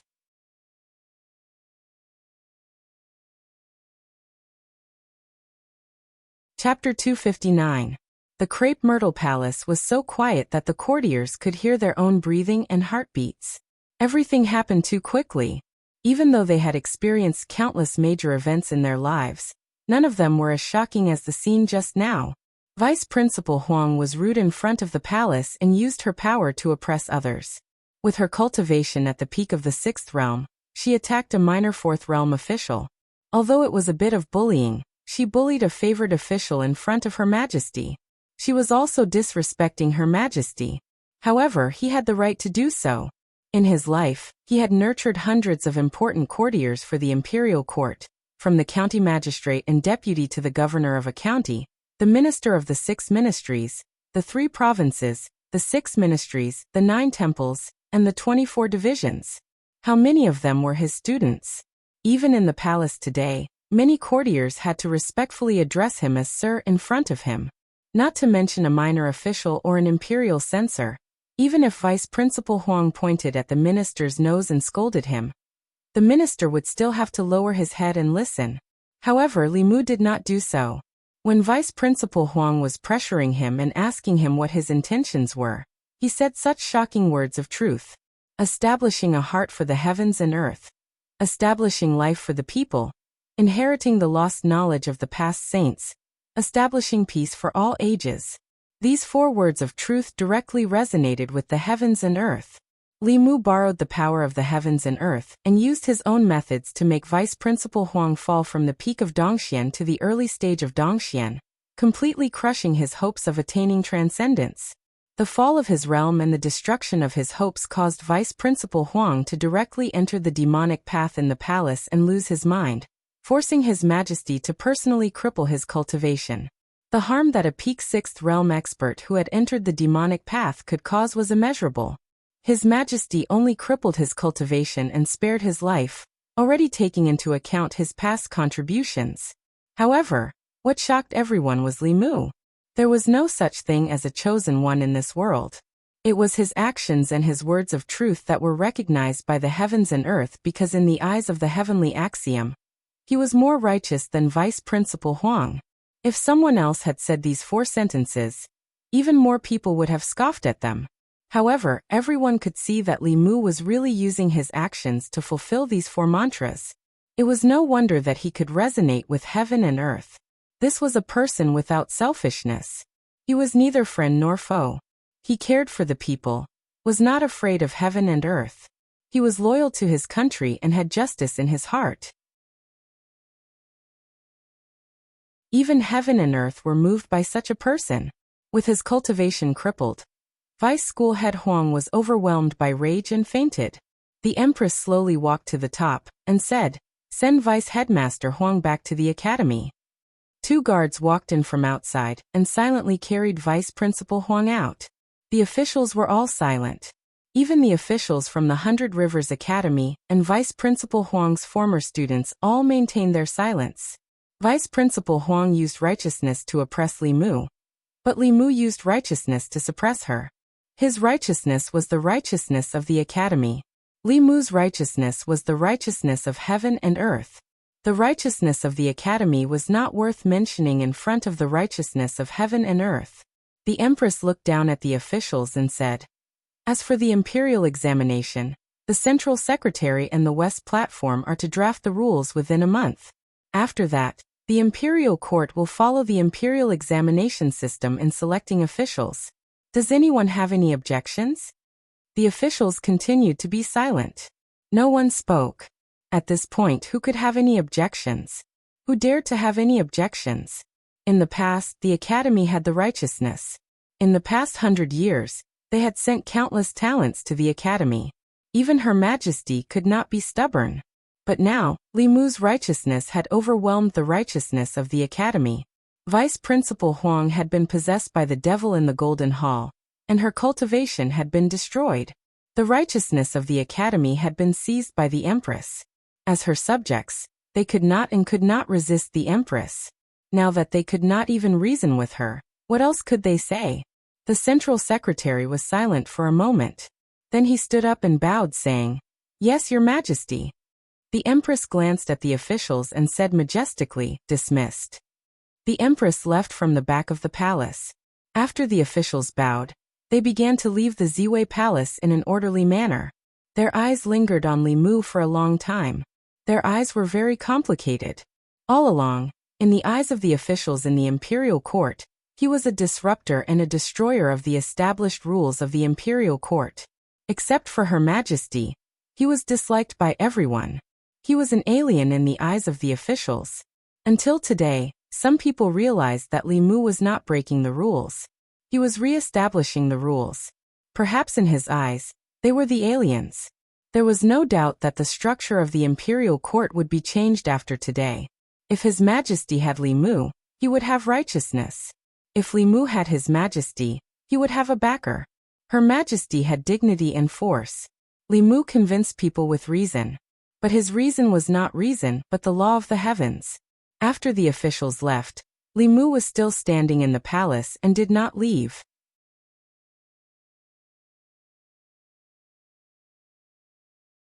Outside the palace, huge waves were surging. The vice president of the 100 Rivers Academy, Elder Huang, who was at the peak of the 6th realm, was possessed by a demon in the Golden Palace. After the court session, the news of his cultivation being abolished by the Empress quickly swept through the divine capital. Elder Huang was respected in the academy. He had trained countless officials for the Great Zhou. He had a high reputation among the people. Even if the reputation of the 100 Rivers Academy was damaged, it did not affect his position in the hearts of the people. Apart from being the vice president of the 100 Rivers Academy, he was also a powerhouse who was one step away from transcendence. What happened to make him possess a demon in the Golden Palace and have his cultivation abolished by the Empress? What happened in the court session was interpreted by countless people from the mansions of the officials. In the past few decades, the atmosphere of the academy had been corrupted. It had even become a place of corruption. Li Mu agreed with the Empress to open the imperial examinations and appoint officials from all over the world. However, he was suppressed by Elder Huang. Breaking the academy's monopoly on the officials was beneficial to changing the atmosphere of the academy. It also gave other talents in the 36 counties a chance to stand out. This move was beneficial to the people. It placed the people, the nobles, and the aristocratic families in the divine capital on the same level. From then on, even the common people would have the opportunity to enter the court and become an official. However, this move obviously violated the academy's interests. Even the respected Elder Huang did not hesitate to attack Li Mu in front of the Empress and the officials for the sake of the academy's interests. However, he did not expect that Li Mu's enthusiasm would even move the heavens. Establishing a heart for heaven and earth, establishing life for the people, inheriting the lost knowledge of the past saints, and establishing peace for all ages. When Li Mu said these 4 sentences in the Great Hall, they shocked countless people. The academy's nurture talents for the court was pale and powerless compared to these 4 sentences.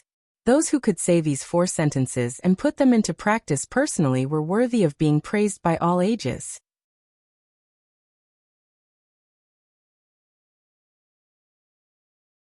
Chapter 260. After lunch, Li Mu thought about a problem as he walked out of the palace. The 4 sentences of Henku appeared for the first time in this world and resonated with heaven and earth. Logically speaking, it should be a newly created Taoist technique. However, Li Mu himself did not benefit much from it.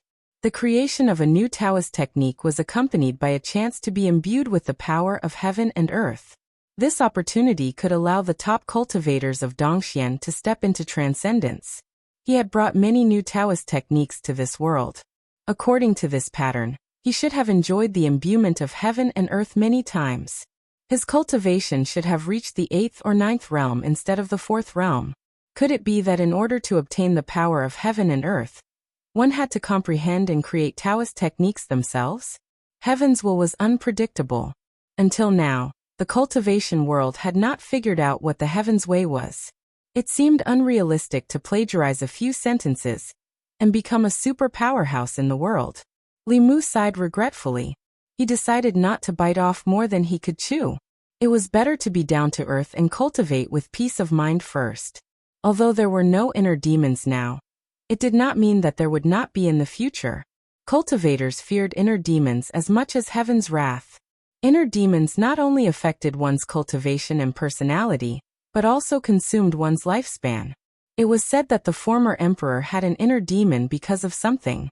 In the end, his cultivation regressed and his lifespan ran out.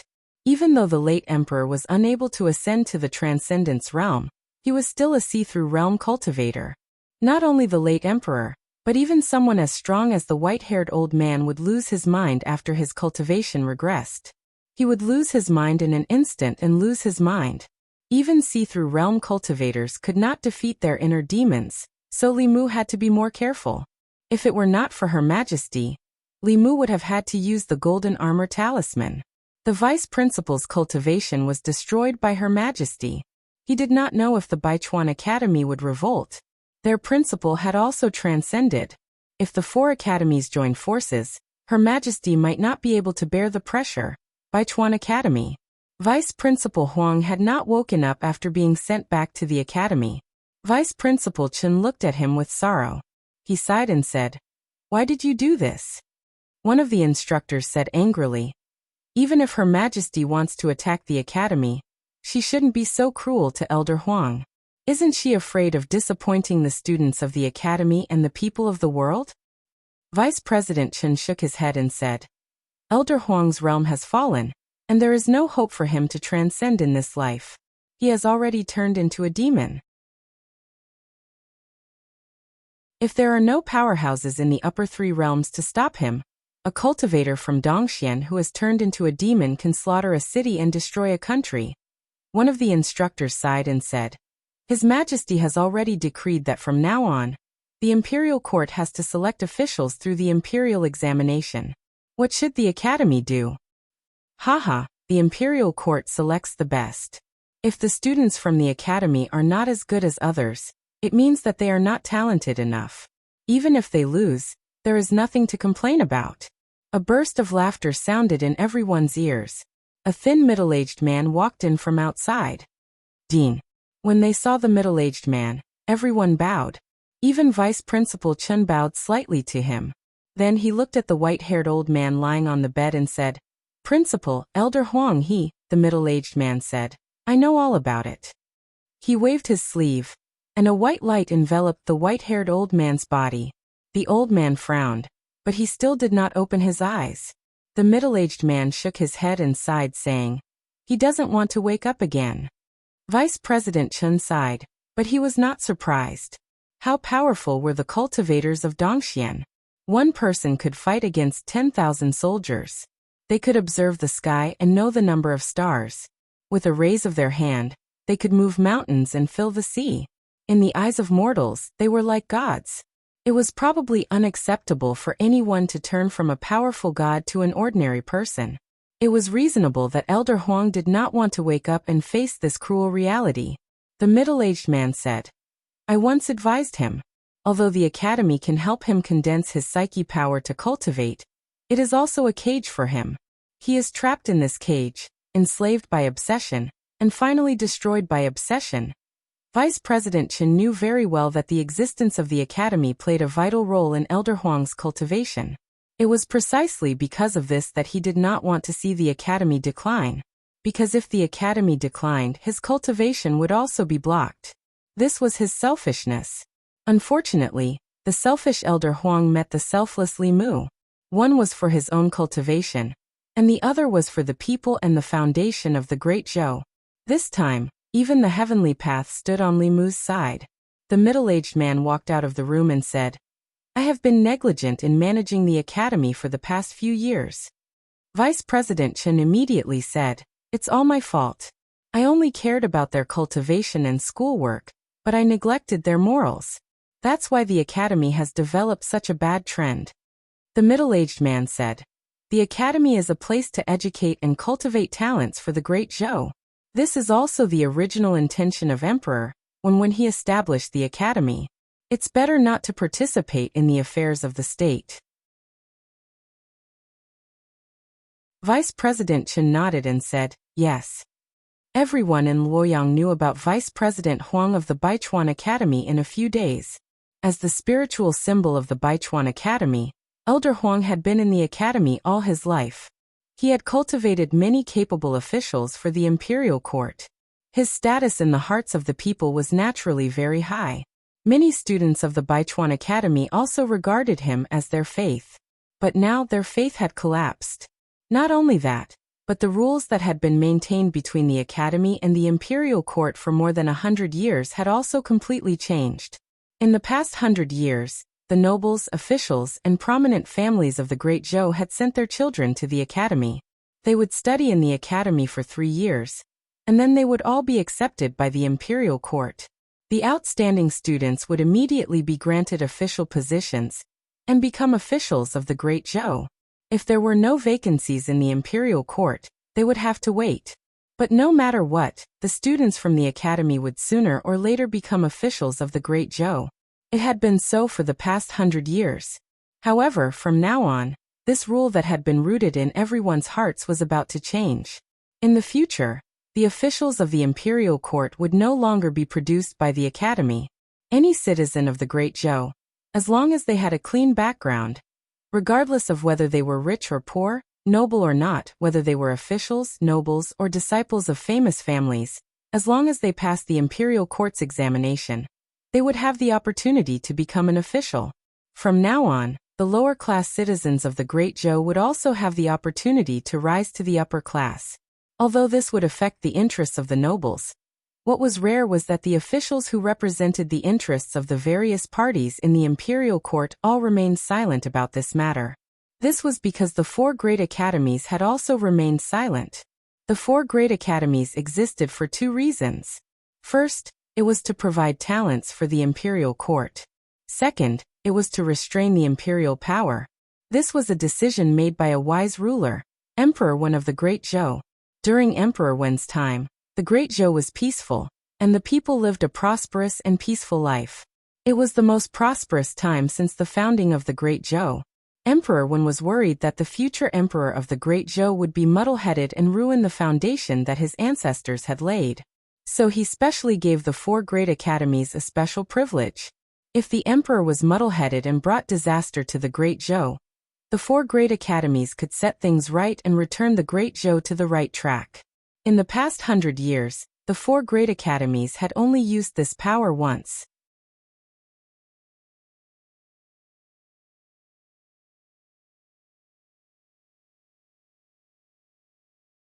Chapter 261. In the small courtyard, Li Mu formed a seal with his hands and silently recited a spell. His body suddenly disappeared from the spot. Very quickly, his body appeared again. Li Mu formed another seal to cast a spell. This time, his upper body was still there, but his lower body had mysteriously disappeared. After a few more attempts, he either just entered the state of invisibility and revealed himself very quickly, or he could only hide a part of his body. His mana had already been depleted by more than half. Li Mu's face was a little pale as he sat down to rest. Xiaobai ran over and massaged his back and shoulders as she said, "Savior, don't be anxious. Take your time, you will eventually learn." After advancing to the level of Abhijna, Li Mu could learn more Abhijna. When cultivators fight, they fight with Abhijna spells. After completely stabilizing his level, he began to learn level 4 Abhijna. The Taoist book that Suhi gave him recorded many Abhijna that he could learn at this stage. For example, walking on water and sitting on fire, swallowing knives and spitting flames, concealment, and so on. After some consideration, Li Mu decided to learn the most useful ones first, starting with invisibility. When he was still in the lower realm, he could also learn some basic spells. Calling the wind and summoning the rain in a small area was a piece of cake for him. When he first learned them, it took him a day to half an hour to learn them. But the spells of the middle realm were completely different from those of the lower realm. It gave Li Mu a confused feeling as if he had just entered university and had just stepped into advanced mathematics from elementary mathematics. For these Abhijna spells, the hand seals were more complicated. Even if it was combined with incantations and hand seals, it still required personal understanding to be successfully cast. Otherwise, there would be situations like Li Mu, where he could only hide half of his body. In comparison, Daoist spells were easier. If a new Daoist spell resonated with heaven and earth for the first time, the creator of the Daoist spell would be recognized by heaven and earth, and even the hand seals could be omitted. For example, Li Mu only needed a thought to disperse Xiaoyu's Daoist spell. In the future, if Henke's 4 lines could also conjure Daoist spells, the caster would not be able to cast them in front of Li Mu. The prerequisite was that someone could cast them. Most Dao techniques could be used directly by using mantras and hand seals, but there were some that could not. Xiaoyu's Taoist spell used her resentment to communicate with the heavens and earth. Li Mu didn't have her experience, so he couldn't use it. Otherwise, when he was telling stories in the Yunyan Pavilion, he would have resonated with the heavens and earth and created a phenomenon that shook the entire North region. Henke's 4 sentences were the same. It was the highest pursuit of scholars or court officials. Only when there was someone who was worthy of the heavens and earth, who was trusted by the people, who had truly set their heart for the heavens and earth, and who had set their lives for the people, could they communicate with the heavens and earth through these 4 sentences. Other than that time in the palace, Li Mu could no longer resonate with heaven and earth through these 4 sentences. Perhaps in the eyes of the heavenly Tao, he had yet to achieve this. Li Mu practiced the invisibility spell for a while, but he still couldn't get the hang of it. Sensing a familiar aura outside, he quickly walked over, opened the door and asked, "Sister May, why are you here? Does His Majesty have another order?" Mr. May glanced at him and asked, "Can't I come if His Majesty didn't give me any orders?" Li Mu said, "Of course not. Sister May, you can come whenever you want. You are always welcome here." Mr. May walked into the yard and looked up. He said, "The array here is set up well.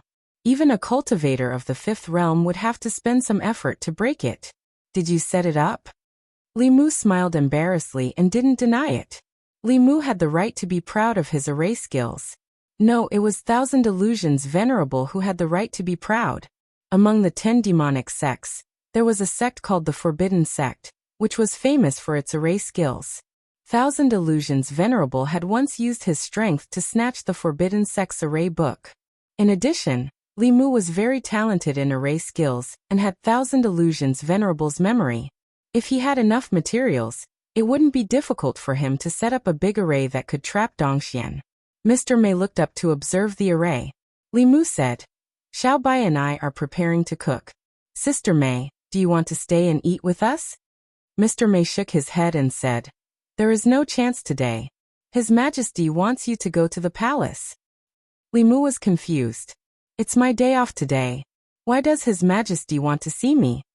Mr. May said, "His Majesty ordered the Hall of Secretariat to formulate the policies for the imperial examination within a month.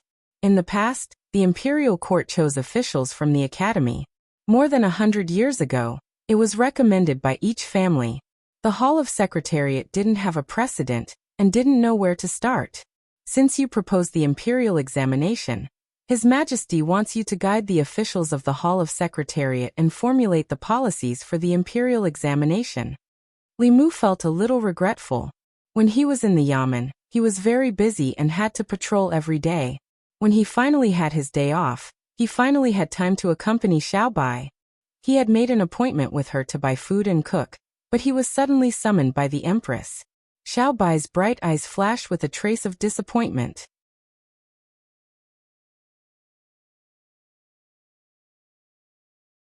An official of the Hall of Secretariat was only a 5th-rank official, the same as Zhang Chun. However, his position in the court was completely different. A fifth-rank Shindu token was dispensable in the court. If he didn't come to court, no one would notice. However, an official of the Hall of Secretariat was the backbone of the Hall of Secretariat. Most of the political affairs of the Great Zhou were discussed and decided by the 6 officials of the Hall of Secretariat. As long as there were no accidents, anyone who could become an official of the Hall of Secretariat would be a giant in the court in the future. The two of them walked into the Hall of Secretariat. When they passed through the long corridor on the right, a young man walked out from the side of the yamen. The man had a short beard and was handsome. He looked to be in his 30s. The wrinkles at the corners of his eyes showed that he wasn't as young as he looked. However, the vicissitudes of life brought by these wrinkles didn't reduce his charm. On the contrary, combined with his angular face, it added to his temperament. As a man, and a handsome one at that, Li Mu had to admit at first glance that this middle-aged man had a great temperament. Although they were both middle-aged, Zhang Chun was much more greasy. There wasn't a trace of grease on his body. When he walked on the street, he could probably make some young girls and young women go crazy. This temperament of a mature man was something that Li Mu didn't have at the moment. Lu Yi stopped and saluted the man. He said, "Assistant Minister Cui." The man looked at Li Mu beside him and asked, "Who is he?" As a confidential yamen, the Hall of Secretariat was in charge of confidential affairs and important government affairs. Therefore, there were 4 special prohibitions. No leaking, no auditing, no breaking, no forgetting, and no outsiders were allowed to enter. Lu Yi explained, "This is Li Mu Lordly. We invited him to work together on the strategy for the imperial examinations." Li Mu. The man looked at Li Mu and a strange look appeared in his eyes. He didn't say anything else and turned to walk into the yamen. The two of them continued to walk forward. Lu Yi explained, "This is Assistant Minister Cui. He just returned to Shindu yesterday, so he doesn't know Lordly." "Assistant Minister Cui?" Li Mu stopped and asked, "Which Assistant Minister Cui?" Lu Yi said, "There is only one Assistant Minister Cui in the Hall of Secretariat. He is the left Assistant Minister Cui Ming, Princess Yunyang's son-in-law." Li Mu was silent for a moment before he smiled and said, "Assistant Minister Cui, I've heard a lot about you."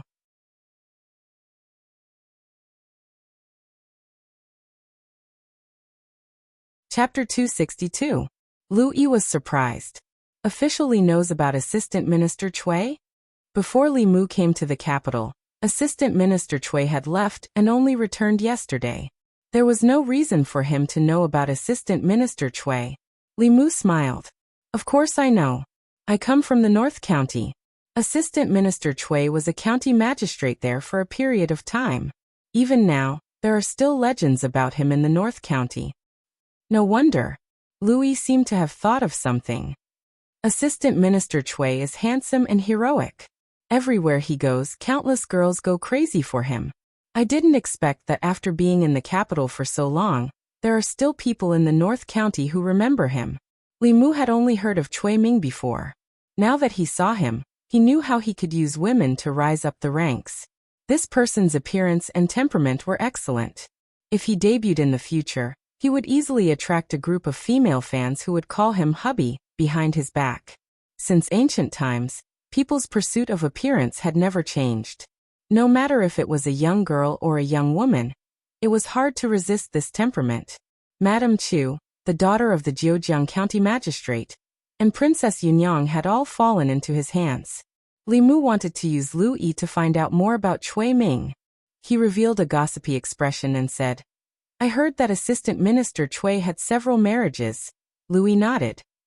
"I also heard that Assistant Minister Cui was originally the son-in-law of the Zhejiang County Magistrate. Later, Assistant Minister Cui found out that the Zhejiang County Magistrate colluded with the demon sect. Assistant Minister Cui exposed his father-in-law to the imperial court. The Zhejiang County Magistrate's family was executed by the late emperor. Only Assistant Minister Cui was transferred to the capital because of his merit in exposing them." He shook his head. The Zhejiang County Magistrate's daughter was his first wife. Assistant Minister Cui was ruthless. Li Mu asked, "How did Princess Yunyang and Assistant Minister Cui get together?" Lu Yi thought for a moment and said, At that time, Assistant Minister Cui was the head of the Secretariat and worked in the Imperial Secretariat. The Imperial Secretariat was in the palace, and Princess Yunyang often went to the palace. The two might have met by chance. Later, Princess Yunyang's husband died suddenly. After half a year, Assistant Minister Cui became the new husband. In the following 10 years, he was promoted from the head of the Secretariat to the head of the Imperial Secretariat. Li Mu still wanted to ask for more details, but Lu Yi had already taken him into a yamen and introduced him to the people in the room. Everyone, Lord Li is here. 4 of the 5 officials in the yamen stood up and saluted Li Mu with cupped fists. Lu Yi introduced them to Li Mu. These are the other 5 heads of the Imperial Secretariat. From left, they are Lord Zhou Xiong, Lord Wang Shi, Lord Zhang Huaili, Lord Song Liangyu, Lord Xiaoziyu. After Lu Yi introduced them one by one, Li Mu learned that these 5 people were the other heads of the Imperial Secretariat. In the past, the important matters of the Imperial Secretariat were dealt with by them. These 6 people were involved in most of the decisions of the country. Although these decisions might be rejected by the Imperial Secretariat, they were undoubtedly the people who understood the country's affairs the most. In this aspect, even the Empress could not compare. The 6 of them were all middle-aged. Lu Yi, who was around 30 years old, looked to be the youngest. Li Mu's gaze swept past Zhou Xiong. Out of the 5 people, 4 of them had greeted him earlier.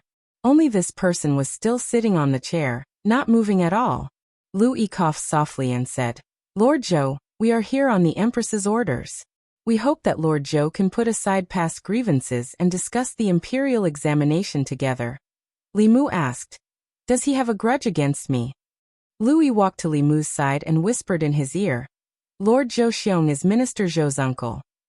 Li Mu finally understood. No wonder he felt that Zhou Xiong was familiar when they met for the first time. This person was somewhat similar to Minister Zhou. He did not know if he was the 2nd or 3rd brother of the 4 brothers of the Zhou family. Lu Yi handed a sorted file to Li Mu and said, "This is the preliminary draft after our discussion. Lord Li, please take a look. If you feel that there is something wrong with this draft, we will discuss it later." Li Mu took the draft. After glancing at it, he found many unreasonable points. The ancient dynasty of another world had experienced more than 1,000 years of imperial examinations. Its advantages and disadvantages, as well as the evaluation and analysis of the imperial examination system, had all appeared as important test points in the history examination. These were all compulsory content in high school history. Li Mu did not need to search his memory to say it out loud. "There is a problem here. It seems that you still do not understand the meaning of the imperial examination. The imperial examination refers to the selection of officials for different subjects. Every subject tests a different ability. How can they be the same? The Ministry of Revenue focuses on mathematics. The Ministry of Justice focuses on criminal law. The Ministry of Rights focuses on the rights of Zhou. Change. The officials of the divine capital do not need to have a high cultivation. Are you worried that the demons and ghosts will attack the divine capital? The officials of the bordering counties and prefectures must have a cultivation above creation realm." There was no precedent for the imperial examination system. They discussed it for several days, but their minds were still in a mess.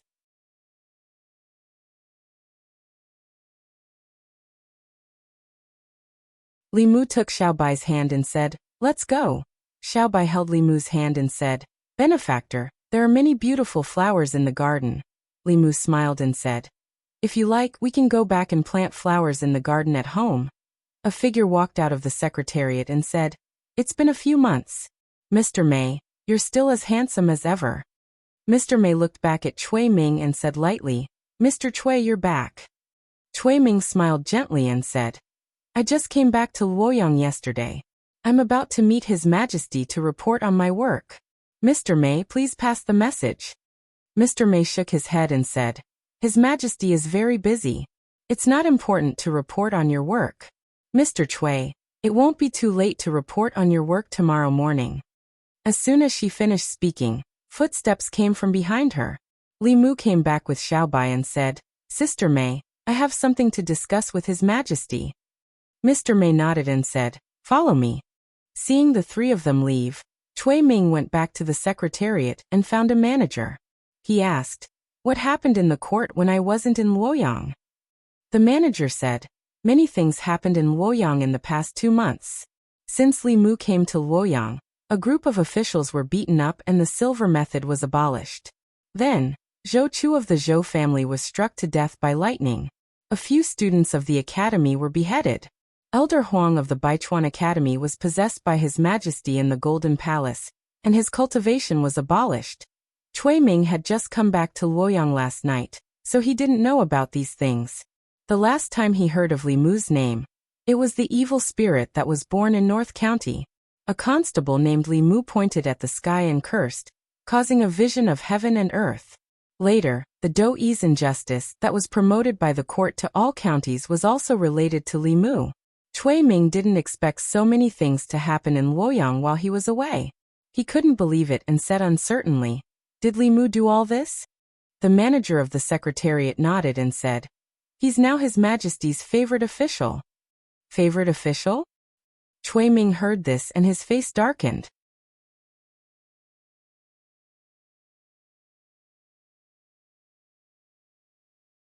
Chapter 263.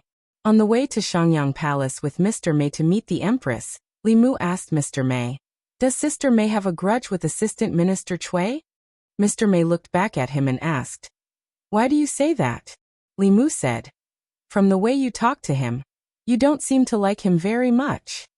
Mr. May reminded him, "Cui Ming and Princess Yunyang are not good people. They are important figures in the old party.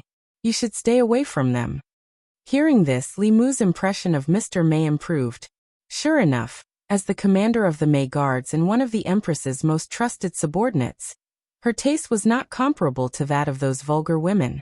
In front of Shangyang Palace, Mr. May turned back and said, "Her Majesty should be in the back hall. Li Mu and I will wait in the hall. Xiaobai, stay here. Don't run around." Xiaobai let go of Li Mu's hand and nodded obediently. Suddenly, a voice came from the hall. "Come in."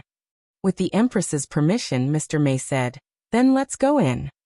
The three of them walked to the main hall, and the Empress walked out from the back of the hall. Little White used a curious gaze to size up this legendary woman in front of her. Lord May was beside her, and he reminded her softly, "Don't look directly at Her Majesty." Xiaobai immediately lowered her head.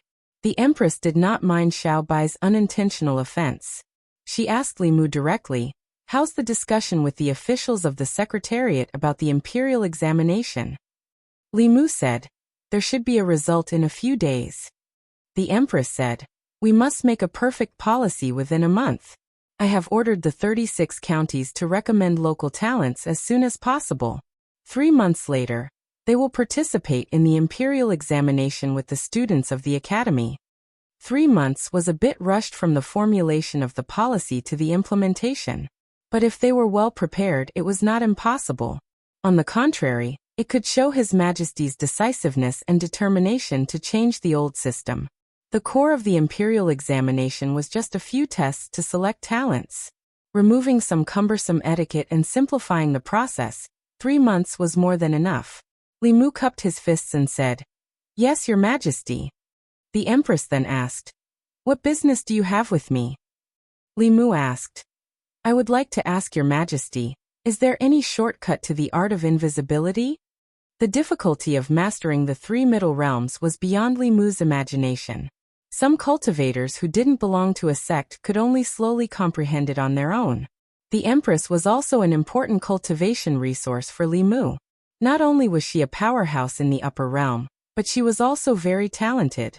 She should be able to answer all of Li Mu's questions about cultivation. The Empress glanced at Li Mu and asked, "You came to see me just to ask this?" Li Mu nodded. After a moment of silence, the Empress slowly said, "The key to the art of invisibility lies in forgetting oneself. If you can comprehend the state of forgetting oneself, you will soon be able to learn this magical power." Forgetting oneself? When Li Mu was learning this technique, he had tried to use the mind-clearing formula to calm himself down. At this time, his mind was calm, his thoughts were clear, and he was not disturbed by external things. He used it to write talismans and break through barriers, which was successful in every endeavor. But when learning invisibility, the clear heart secret art had no effect. After the guidance of the Empress, Li Mu realized that he was going in the wrong direction from the beginning. If the key to the art of invisibility was forgetting oneself, then the calmer he was, the clearer his mind was, the more difficult it would be to master this technique. Li Mu closed his eyes, removed all distracting thoughts, and tried to empty himself. He changed his hand gestures instinctively. After a moment, his figure disappeared out of thin air. After a few breaths, Li Mu's body appeared again. But this time, it was him who cancelled the invisibility. He had been learning this technique for several days without making any progress, but the Empress's words enlightened him. It could be seen how important it was to have a good teacher during cultivation. Li Mu bowed and said, "Thank you, Your Majesty, for your guidance." The Empress asked, "Is there anything else?" Li Mu said no. Walking out of Shangyang Palace, Mr. Mei looked at Li Mu and asked, "You came to see Her Majesty just to ask about this?" Li Mu said, "This question has been bothering me for a long time." Mr. Mei said, "You can ask me about cultivation. You are really bold to disturb Her Majesty for this kind of thing." Li Mu was determined to be the Empress's personal assistant. Naturally, he would use every opportunity to get close to the Empress and cultivate their relationship. As long as they met enough times, they would be familiar with each other. Moreover, the Empress's cultivation level was 2 whole levels higher than Lord Mei's. Between these 2 levels, there was even a gap of a whole major level. If one had to choose between the 2 of them to ask about cultivation, one would know who to choose even without using his brain. Mr. Mei sensed something and asked, "Brett, do you think my cultivation is far below Her Majesty's and I can't teach you?" Li Mu waved his hand and said, No, absolutely not," Mr. Mei said. "Do you dare to swear?" Li Mu looked up and quickly took Xiaobai's hand. He said, "It's getting late. Let's go back. The food in the market won't be fresh if we stay any longer." After running a few steps with Xiaobai, Li Mu turned around and said, "Sister Mei, if you have time, come to my house for dinner." In Chengdu, there were not many people Li Mu could trust. Mr. Mei was one of them. She escorted Li Mu from the North County to Chengdu and took care of him. Li Mu had nothing to repay her, so he could only treat her to a simple meal to express his sincerity. This meant that he truly approved of her. Although Li Mu had promised Lu Hanyan that he wouldn't fool around after coming to Chengdu, Lu Hanyan wasn't on the list of flowers that she was wary of. It was still early when they left the palace. Li Mu and Xiaobai went to the East Market first and bought some flower seeds. Li Mu had 2 gardens at home, but he hadn't taken care of them. Since Xiaobai liked them, he might as well plant flowers in them and wait for Lu Hanyan and Wang to come back. It could also add some decorations to the house. "Li Mu, you're shopping too?" A familiar voice came from behind. Li Mu turned around and saw Zhang Chun at the entrance of a flower shop not far behind him. There were 2 people beside him. They were both women. One was a woman in her 30s, and the other was a thin woman. Li Mu was familiar with both of them. He could meet familiar faces while shopping with Xiaobai. Li Mu held Xiaobai's hand and walked forward. He smiled and said, "Lord Zhang, Madame Zhang, Missy, what a coincidence." The woman smiled and said, "So it's Constable Li. Is this Madame Li? She's so beautiful." Zhang Chun's heart skipped a beat. He glared at the woman and said, "She's not Madame Li. Don't talk nonsense." Seeing Li Mu, the owner of the flower shop walked out and took a bag of flower seeds from the side. He said, "So you're Constable Li's friends. You should have said so earlier. I'll give you this bag of flower seeds." Zhang Chun was holding the precious flower seeds that he couldn't bear to buy just now. He was the Chengdu magistrate, and in his jurisdiction he had to rely on his subordinate constable to take advantage of him. He felt a little jealous. Xiaobai, Madame Zhang, and her daughter went into the shop to pick out the flower seeds. Li Mu and Zhang Chun waited outside. Li Mu thought of Cui Ming and asked Zhang Chun, "Old Zhang, if someone, in order to climb up the social ladder, killed his wife and threw her body in the wilderness. He also framed his wife's family and caused more than 10 people in her family to die in vain. What should we do? Such an animal is worse than meat." Of course we should. Zhang Chun said angrily. Before he finished, he suddenly woke up and looked at Li Mu. He asked cautiously, "Who are you talking about?" Li Mu said, "Cui Ming." "Who's Cui Ming?" Zhang Chun looked confused and asked. "Could it be the Cui family of the 9 families?" Li Mu shook his head and said, "No. That's good." Zhang Chun puffed out his chest and said, "As long as it's not the Cui family of the 9 families, I don't care if he's a disciple of the academy or an official in the court. Whoever dares to do such an animal will be punished by me. Your Excellency is indeed noble."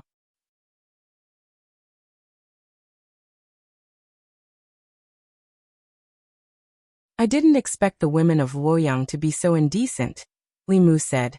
"That's Cui Ming." "Tui." Zhang Chun spat and said, "I knew it. I could tell at a glance that he's a beast." Madame Zhang walked out of the flower shop. Her face was still red. She mumbled, "Who was that person who just walked past?" Zhang Chun said, "Madam, you saw it too, right? That person." Madame Zhang's face was still red. She said, "I wonder which woman got lucky enough to marry him." Zhang Chun was stunned when he saw his wife's red face. Madame Zhang looked in the direction of Cui Ming until his figure disappeared. She looked at Zhang Chun and sighed. "You should trim your beard. You're already so old, yet you're still so unkempt." The 3 women continued to shop in the next shop. Zhang Chun's beard trembled. He said angrily, "Why? That Cui Ming has a beard too." Li Mu patted his shoulder and said, "But he looks better with a beard than you." Zhang Chun's face darkened. He said sternly, "That's too much." With their relationship, it was indeed too much to say that. Li Mu immediately said, "I'm sorry. I shouldn't have said that. I wasn't talking about you." Zhang Chun's face was solemn. "Scum like him who killed his wife and framed his wife's family. He's worse than a beast. It won't be enough even if he dies 100, 1,000, or even 10,000 times. As the magistrate of Luoyang, how can I let scum like him roam free in Luoyang? I swear I'm not human if I don't bring him to justice."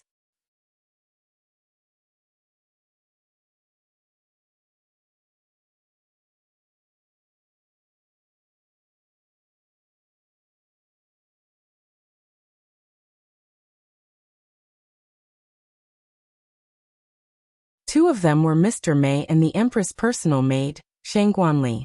The other person had her back to him. Zhang Chun couldn't help but tremble when he saw her back. He was too familiar with this back.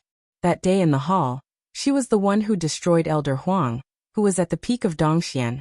With a finger, Zhang Chun pulled back his foot that was about to step out. He turned around and said, "I suddenly remembered that there is an emergency at home. I'll see you in the yamen." After saying that, he strode away without looking back. Zhang Chun was extremely shocked as he walked on the street. The Empress was actually in the Li residence. This further confirmed his bold guess. The Empress was the master of the Great Zhou. Who cared if he was a relative of the imperial family, or an assistant minister of the Secretariat? As long as Li Mu said something to the Empress in the future, Cui Ming's head would be enough to be chopped off. He put on a righteous expression and said, "You killed your wife and framed me. You're worse than a beast. If I don't execute you according to the law, I won't be a Luoyang magistrate." After saying that, he realized that Li Mu wasn't beside him. He was the only one here. The righteous expression on his face disappeared. He sneered and said, "Damn Cui Ming. How dare you seduce my wife? Let's see if you die this time."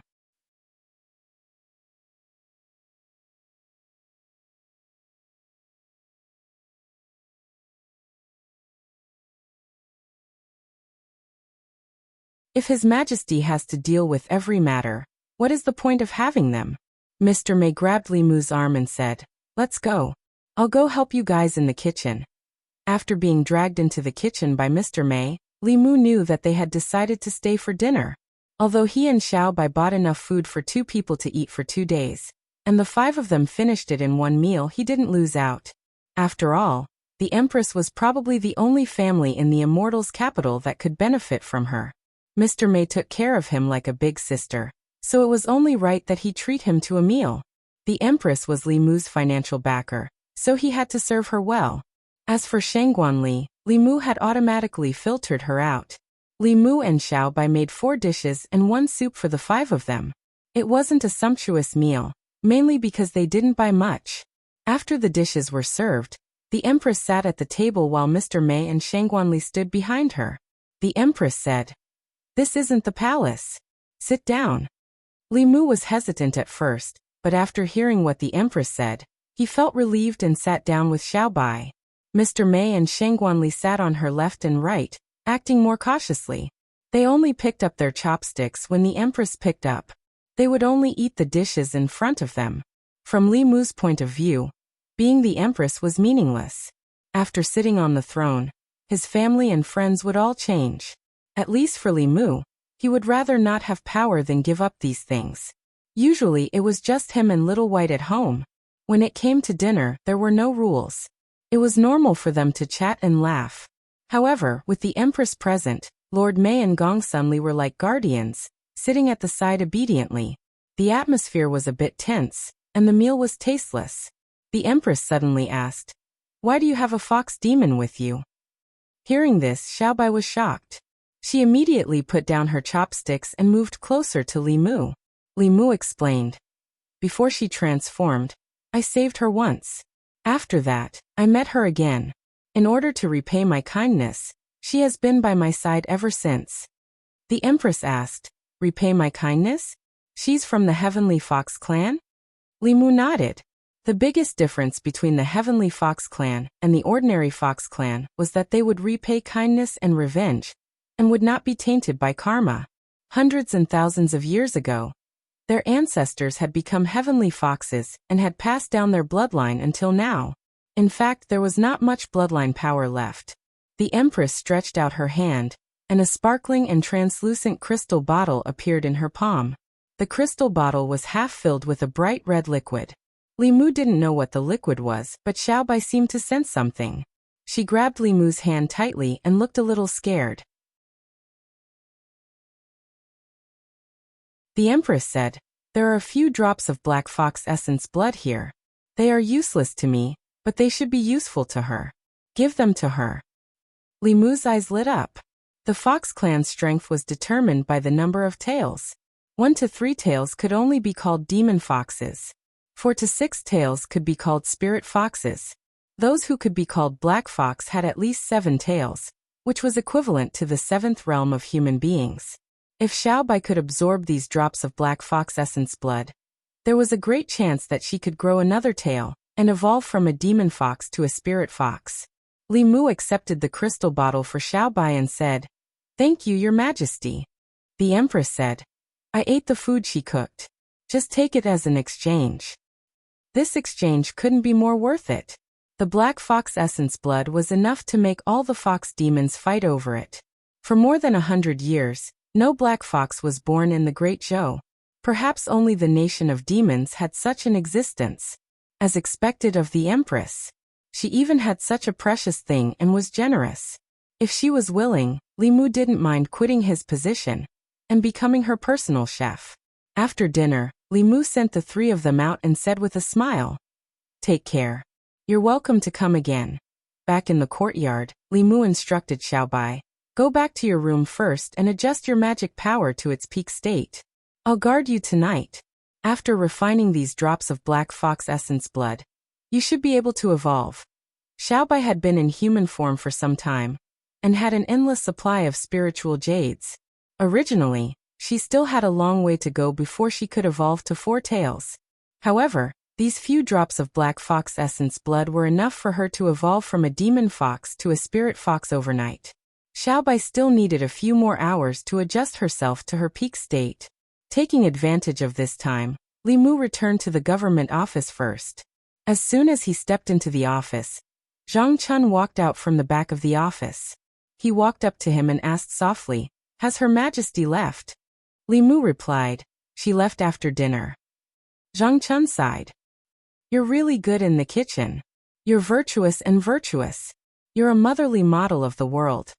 Li Mu looked puzzled. "What are you talking about?" Zhang Chun shook his head. Nothing. Let's talk about Cui Ming." Why don't you ask Her Majesty to issue an edict to behead that beast Cui Ming? It'll save us a lot of trouble. Li Mu glanced at him. Who do you think I am? Do you think Her Majesty will issue an edict just because I asked her to? Since Great Zhou had developed until now, the power of the emperor was actually very limited. The empress couldn't do whatever she wanted. When officials of the fourth rank or above in Great Zhou or members of the imperial family committed crimes, only the imperial ancestral temple could judge them. The empress couldn't interfere. Moreover, this matter involved Princess Yunyang, who represented the imperial family of the Shao clan. Since the empress ascended the throne, she hadn't gotten close to the Zhou clan or the imperial family of the Shao clan. If she interfered in this matter, it would be easy to mislead the outside world. They would think that she had made up her mind to suppress the old party of the Shao clan. This would make the court even more chaotic. Li Mu's duty was to solve the empress's problems, not to add to her troubles. He couldn't pin all his hopes on Cui Ming's matter on the empress. It was best to go through the proper channels. Zhang Chun spread his hands and said, "Then there's no other way. Since ancient times, members of the imperial family, relatives of the imperial family, and officials of the fourth rank and above who committed crimes had to be handed over to the Imperial Ancestral Temple. The Imperial Ancestral Temple is the old party. How can they judge him?" Li Mu asked. "What did you plan to do before?" Zhang Chun said, "Since only the Imperial Ancestral Temple has the right to punish Cui Ming, then I'll enter the Imperial Ancestral Temple. Her Majesty intends to reform the court. If she can break the old party's control over the Imperial Ancestral Temple, then she will have the right to punish Cui Ming. Unfortunately, when I went back to the capital to investigate, I found out that since ancient times, the officials of the Imperial Ancestral Temple have been members of the imperial family of the Shao clan. It's difficult for outsiders to infiltrate." He looked at Li Mu and said leisurely, "Unless you have someone in the Secretariat who can take the appointment and dismissal authority of the Imperial Ancestral Temple's officials back to the court." Li Mu heard this and smiled. "Isn't this a coincidence?"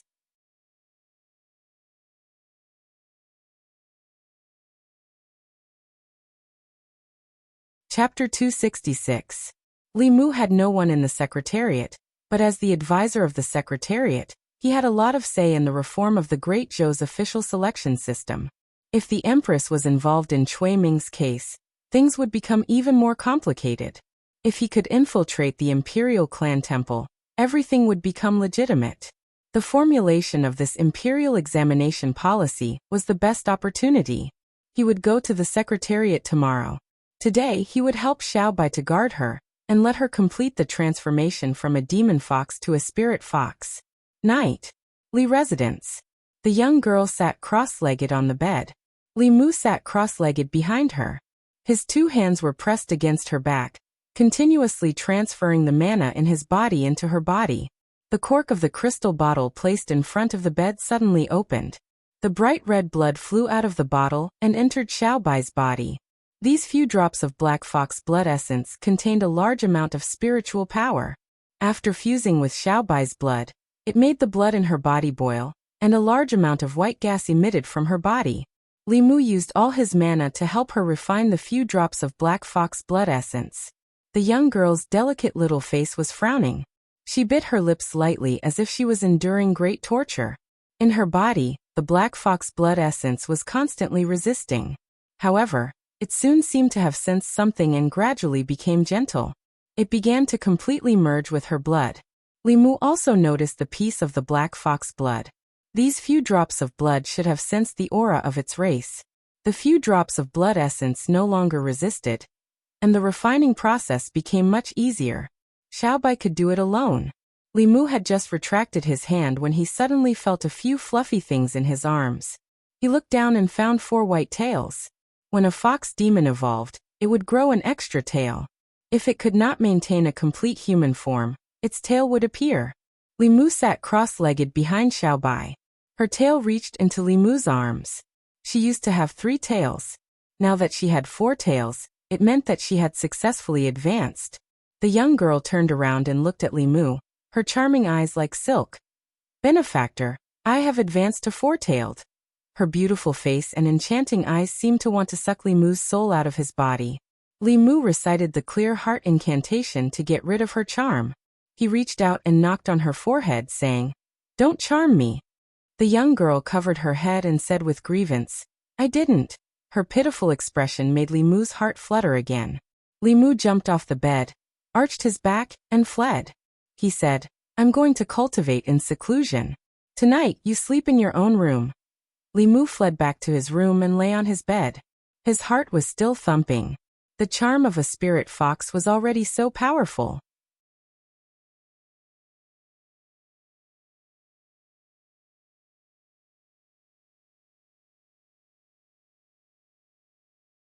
Since ancient times, the officials of the Zongjing Temple have always been members of the royal family. In the past, it was not given to the students of the four academies.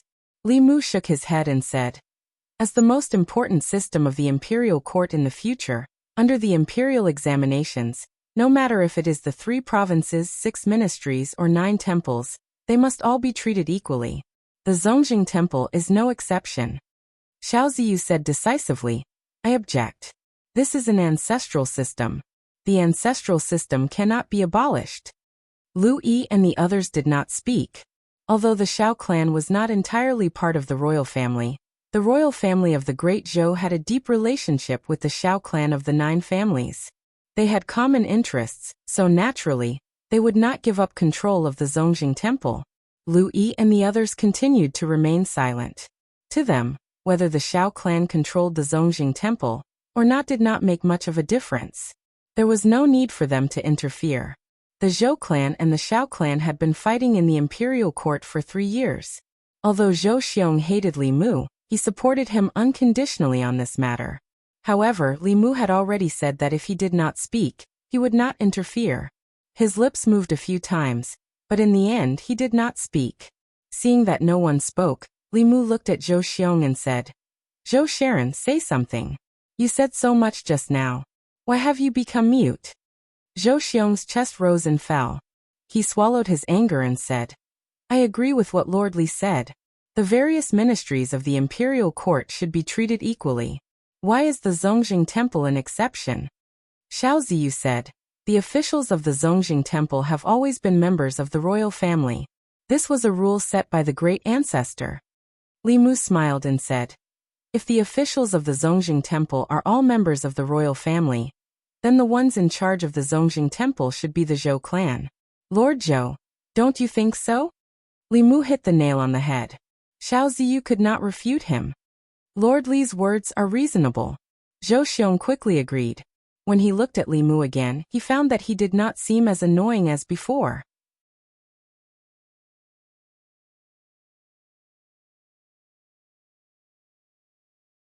Chapter 267. The Zongjing Temple had always had a special position in the court. Its responsibility was to manage the records of the royal family, the clan and the relatives, and to protect the ancestral shrine. If the royal family or relatives violated the law, they would be handed over to the Zongjing Temple. Not only that, but to protect the dignity of the royal family, the Zongjing Temple's punishment was usually kept secret.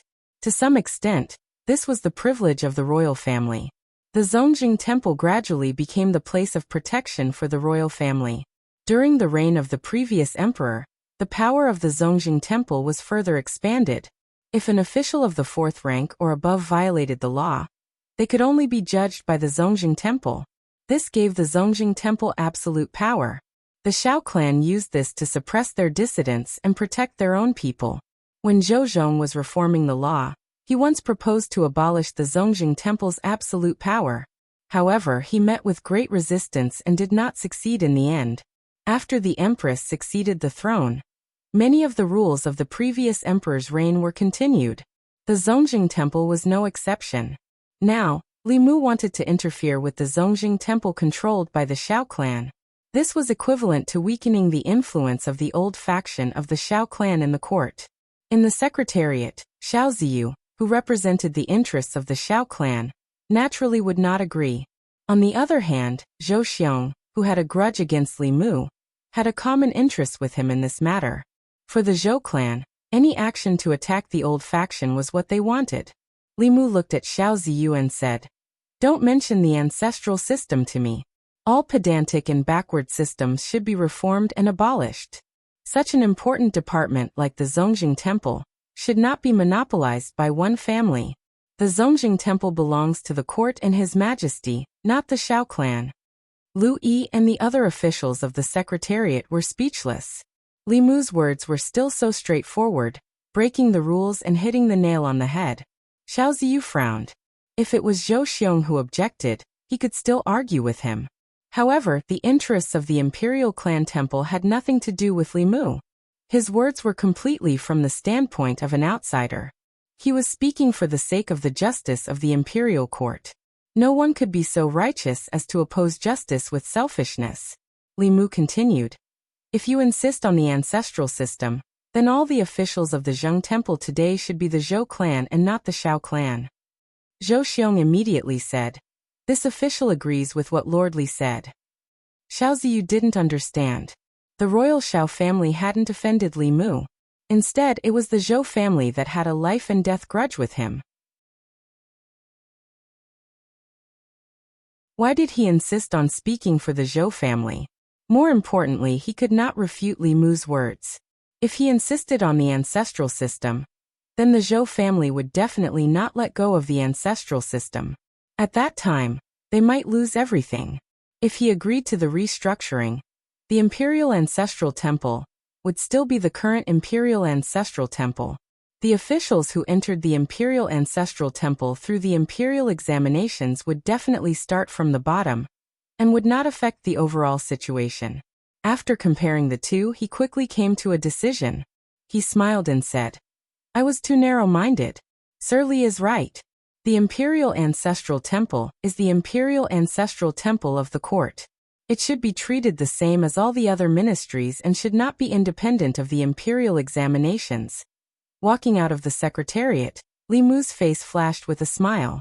Breaking the monopoly that the old faction of the Xiao clan had over the Zongjing Temple was the first step in his and Zhang Chun's plan. As for the second step, it was to find a way to infiltrate the Imperial Clan Temple. He looked back and walked out of the palace. Inside the Secretariat, Xiao Ziyu stood in front of Cui Ming and said, "Li Mu proposed that the officials of the Imperial Ancestral Temple should be elected by the court in the future." "I agree." Cui Ming frowned and asked, "What does the Imperial Ancestral Temple have to do with him? What is this Li Mu doing?" Xiao Ziyu said, "I feel that he should not have any other motives. This person does not have any selfish motives. Perhaps he is truly dedicated to the country."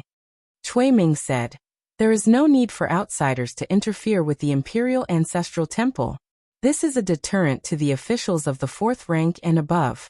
How can we just give it to someone else?" Xiao Ziyu shook his head and said, "Things are not that simple. To be precise, the current imperial family is the Zhou family. According to the rules, all the officials of the Imperial Ancestral Temple should be held by the Zhou family. I agree with Li Mu that the Imperial Ancestral Temple should temporarily belong to the Xiao clan. If I disagree, the Zhou family can immediately replace it." Cui Ming thought for a moment and realized that the old party did not have a choice. In other words, they could only choose to be swallowed up in a short period of time or slowly nibbled away. "Let's do as he said. No matter what, we can't let the Zhou family interfere with the Imperial Ancestral Temple." Cui Ming thought for a moment and said, "Keep an eye on Li Mu. If he does anything else, inform me." Back in the divine capital, Zhang Chun walked out of the yamen and asked, "How is it?" Li Mu nodded and said, "Everything is going according to plan." Zhang Chun sighed and said, "I didn't expect His Majesty to let you participate in this level of national affairs." The decision-making officials of the Secretariat, the assistant ministers, and the officials of the Secretariat, which one of them does not have a deep background, Li Mu said, "This is only the first step. Next, we need to infiltrate the Imperial Ancestral Temple." "This person," Zhang Chun said, "let me do it." Li Mu was greatly surprised. Could a middle-aged man's jealousy really change a person's personality? Zhang Chun was always timid. When he encountered trouble, He would run away if he could and hide if he could. This time he actually took the initiative to step forward, which really surprised Li Mu. Zhang Chun said, "I still have no idea how to enter the Imperial Ancestral Temple." Li Mu said, "Let me think of a way." As long as the Imperial Ancestral Temple was no longer monopolized by the Xiao family, it would not be difficult to arrange for him to enter the Imperial Ancestral Temple through various methods. However, Zhang Chun's changed personality made it difficult for him to adapt. Could it be that he also felt that he had offended too many people in the divine capital and decided to give up? Or had he found a new backer? Zhang Chun walked straight back to the yamen and poured 2 cups of wine. He said, "To celebrate the smooth progress of the plan, let's have a drink." He picked up the wine cup and drank it in one gulp. Li Mu also picked up the wine cup. After taking a sip, he felt that the taste was a little strange and asked, "What wine is this?" "Medicinal wine." Zhang Chun smacked his lips and said, "This is my collection. This wine is brewed with deer antler more than 300 years old, ginseng and other medicinal herbs. There's also a tiger penis that transformed into a tiger demon. If you like it, I can give it to you." Puffed. Li Mu suddenly spat out the mouthful of wine that had just taken a sip. Zhang Chun said with heartache, "Don't waste it. Not only can this wine strengthen the body, it's also good for passing down the ancestral line and having children." Li Mu returned home and cursed Zhang Chun in his heart. This medicinal wine had a strong medicinal effect. It did not affect the mind but the body directly. After drinking it, the body would react within 15 minutes. Reciting the Clear Heart Sutra would be useless. Zhang Chun had a wife and a family. He could make up for it however he wanted. He only had a fox at home that he could see but could not touch. How was he going to pass the long night? Besides, he was a theurgy cultivator. He had already refined the 7 spirits and could control the sparrow shade freely. He did not need such a thing. As for having children, that was even more nonsense. Lu Hanyan was not around. How was he going to have a child with a ghost? Li Mu cursed Zhang Chun's lame joke in his heart. When he walked to the door, Xiaobai was already there to welcome him. Now that she had grown an extra tail, her charm had increased imperceptibly.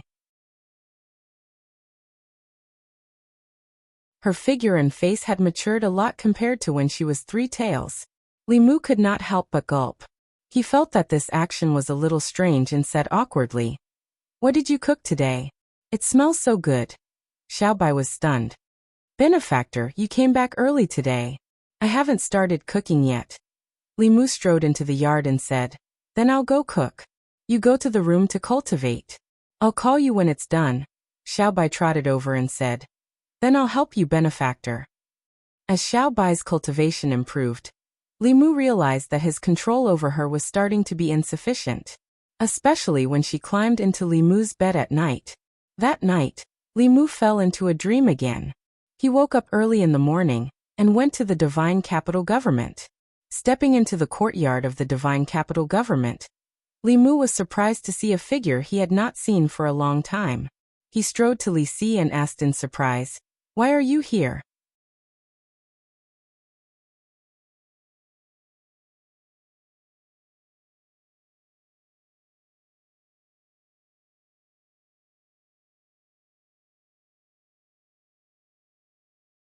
The imperial examination was a way to produce court officials. It was very important. So which department of the court should be responsible for such an important matter? Everyone knew that no matter which department was responsible for the imperial examination, that department's position in the court would be greatly improved. Both the new party and the old party were not willing to let go of this opportunity. Zhou Xiong suggested the Ministry of Rights because the Minister of Rights was a member of the new party. Xiao Ziyu suggested the Ministry of Appointments because the imperial examination produced officials. The Ministry of Appointments was responsible for the imperial examination. Of course, everyone present knew that the Ministry of Personnel, from top to bottom, from inside to outside, was supported by the old faction of the Xiao clan. The Ministry of Personnel was in charge of the imperial examinations, which meant that the old faction was in charge of the imperial examinations. This was yet another confrontation between the new party and the old party. It was clear that neither party wanted to give in on the matter of the imperial examination, nor would they give in. The other 4 officials did not want to participate in the battle between the new party and the old party. They tacitly kept silent. At this time, Li Mu cleared his throat and said, "Since the 2 of you have different opinions, then let me say something fair." Everyone looked at Li Mu. Li Mu looked at them and said slowly, "The imperial examination is a very important matter. It concerns the future of the court. If any department is responsible for it alone, it could lead to arbitrary monopolization. It is not good for the stability of the court. Since one of you suggested the Ministry of Rights and the other suggested the Ministry of Appointments, why don't we let the Ministry of Appointments and the Ministry of Rights handle it together? The 2 departments will supervise each other and maintain the fairness of the imperial examination. What do you think? Let Zhou Xiong and Xiao Ziyu continue to be in a deadlock, and the discussion would never be able to progress." Li Mu's suggestion was a good solution. Louis thought for a while and said, "Lord Li is very thoughtful." Wang Shi nodded and said, "I agree with Lord Li. Let's let the Ministry of Rights and the Ministry of Appointments handle it together." Zhang Huili and Song Liangyu also agreed. Out of the 6 officials, 4 expressed their opinions. Zhou Xiong and Xiao Ziyu looked at each other and did not argue. It was a tacit agreement. If they continued arguing like this, there would never be a result. As long as the authority of the imperial examination was not monopolized by the other party, they would have achieved their goal. At this moment, Li Mu spoke again.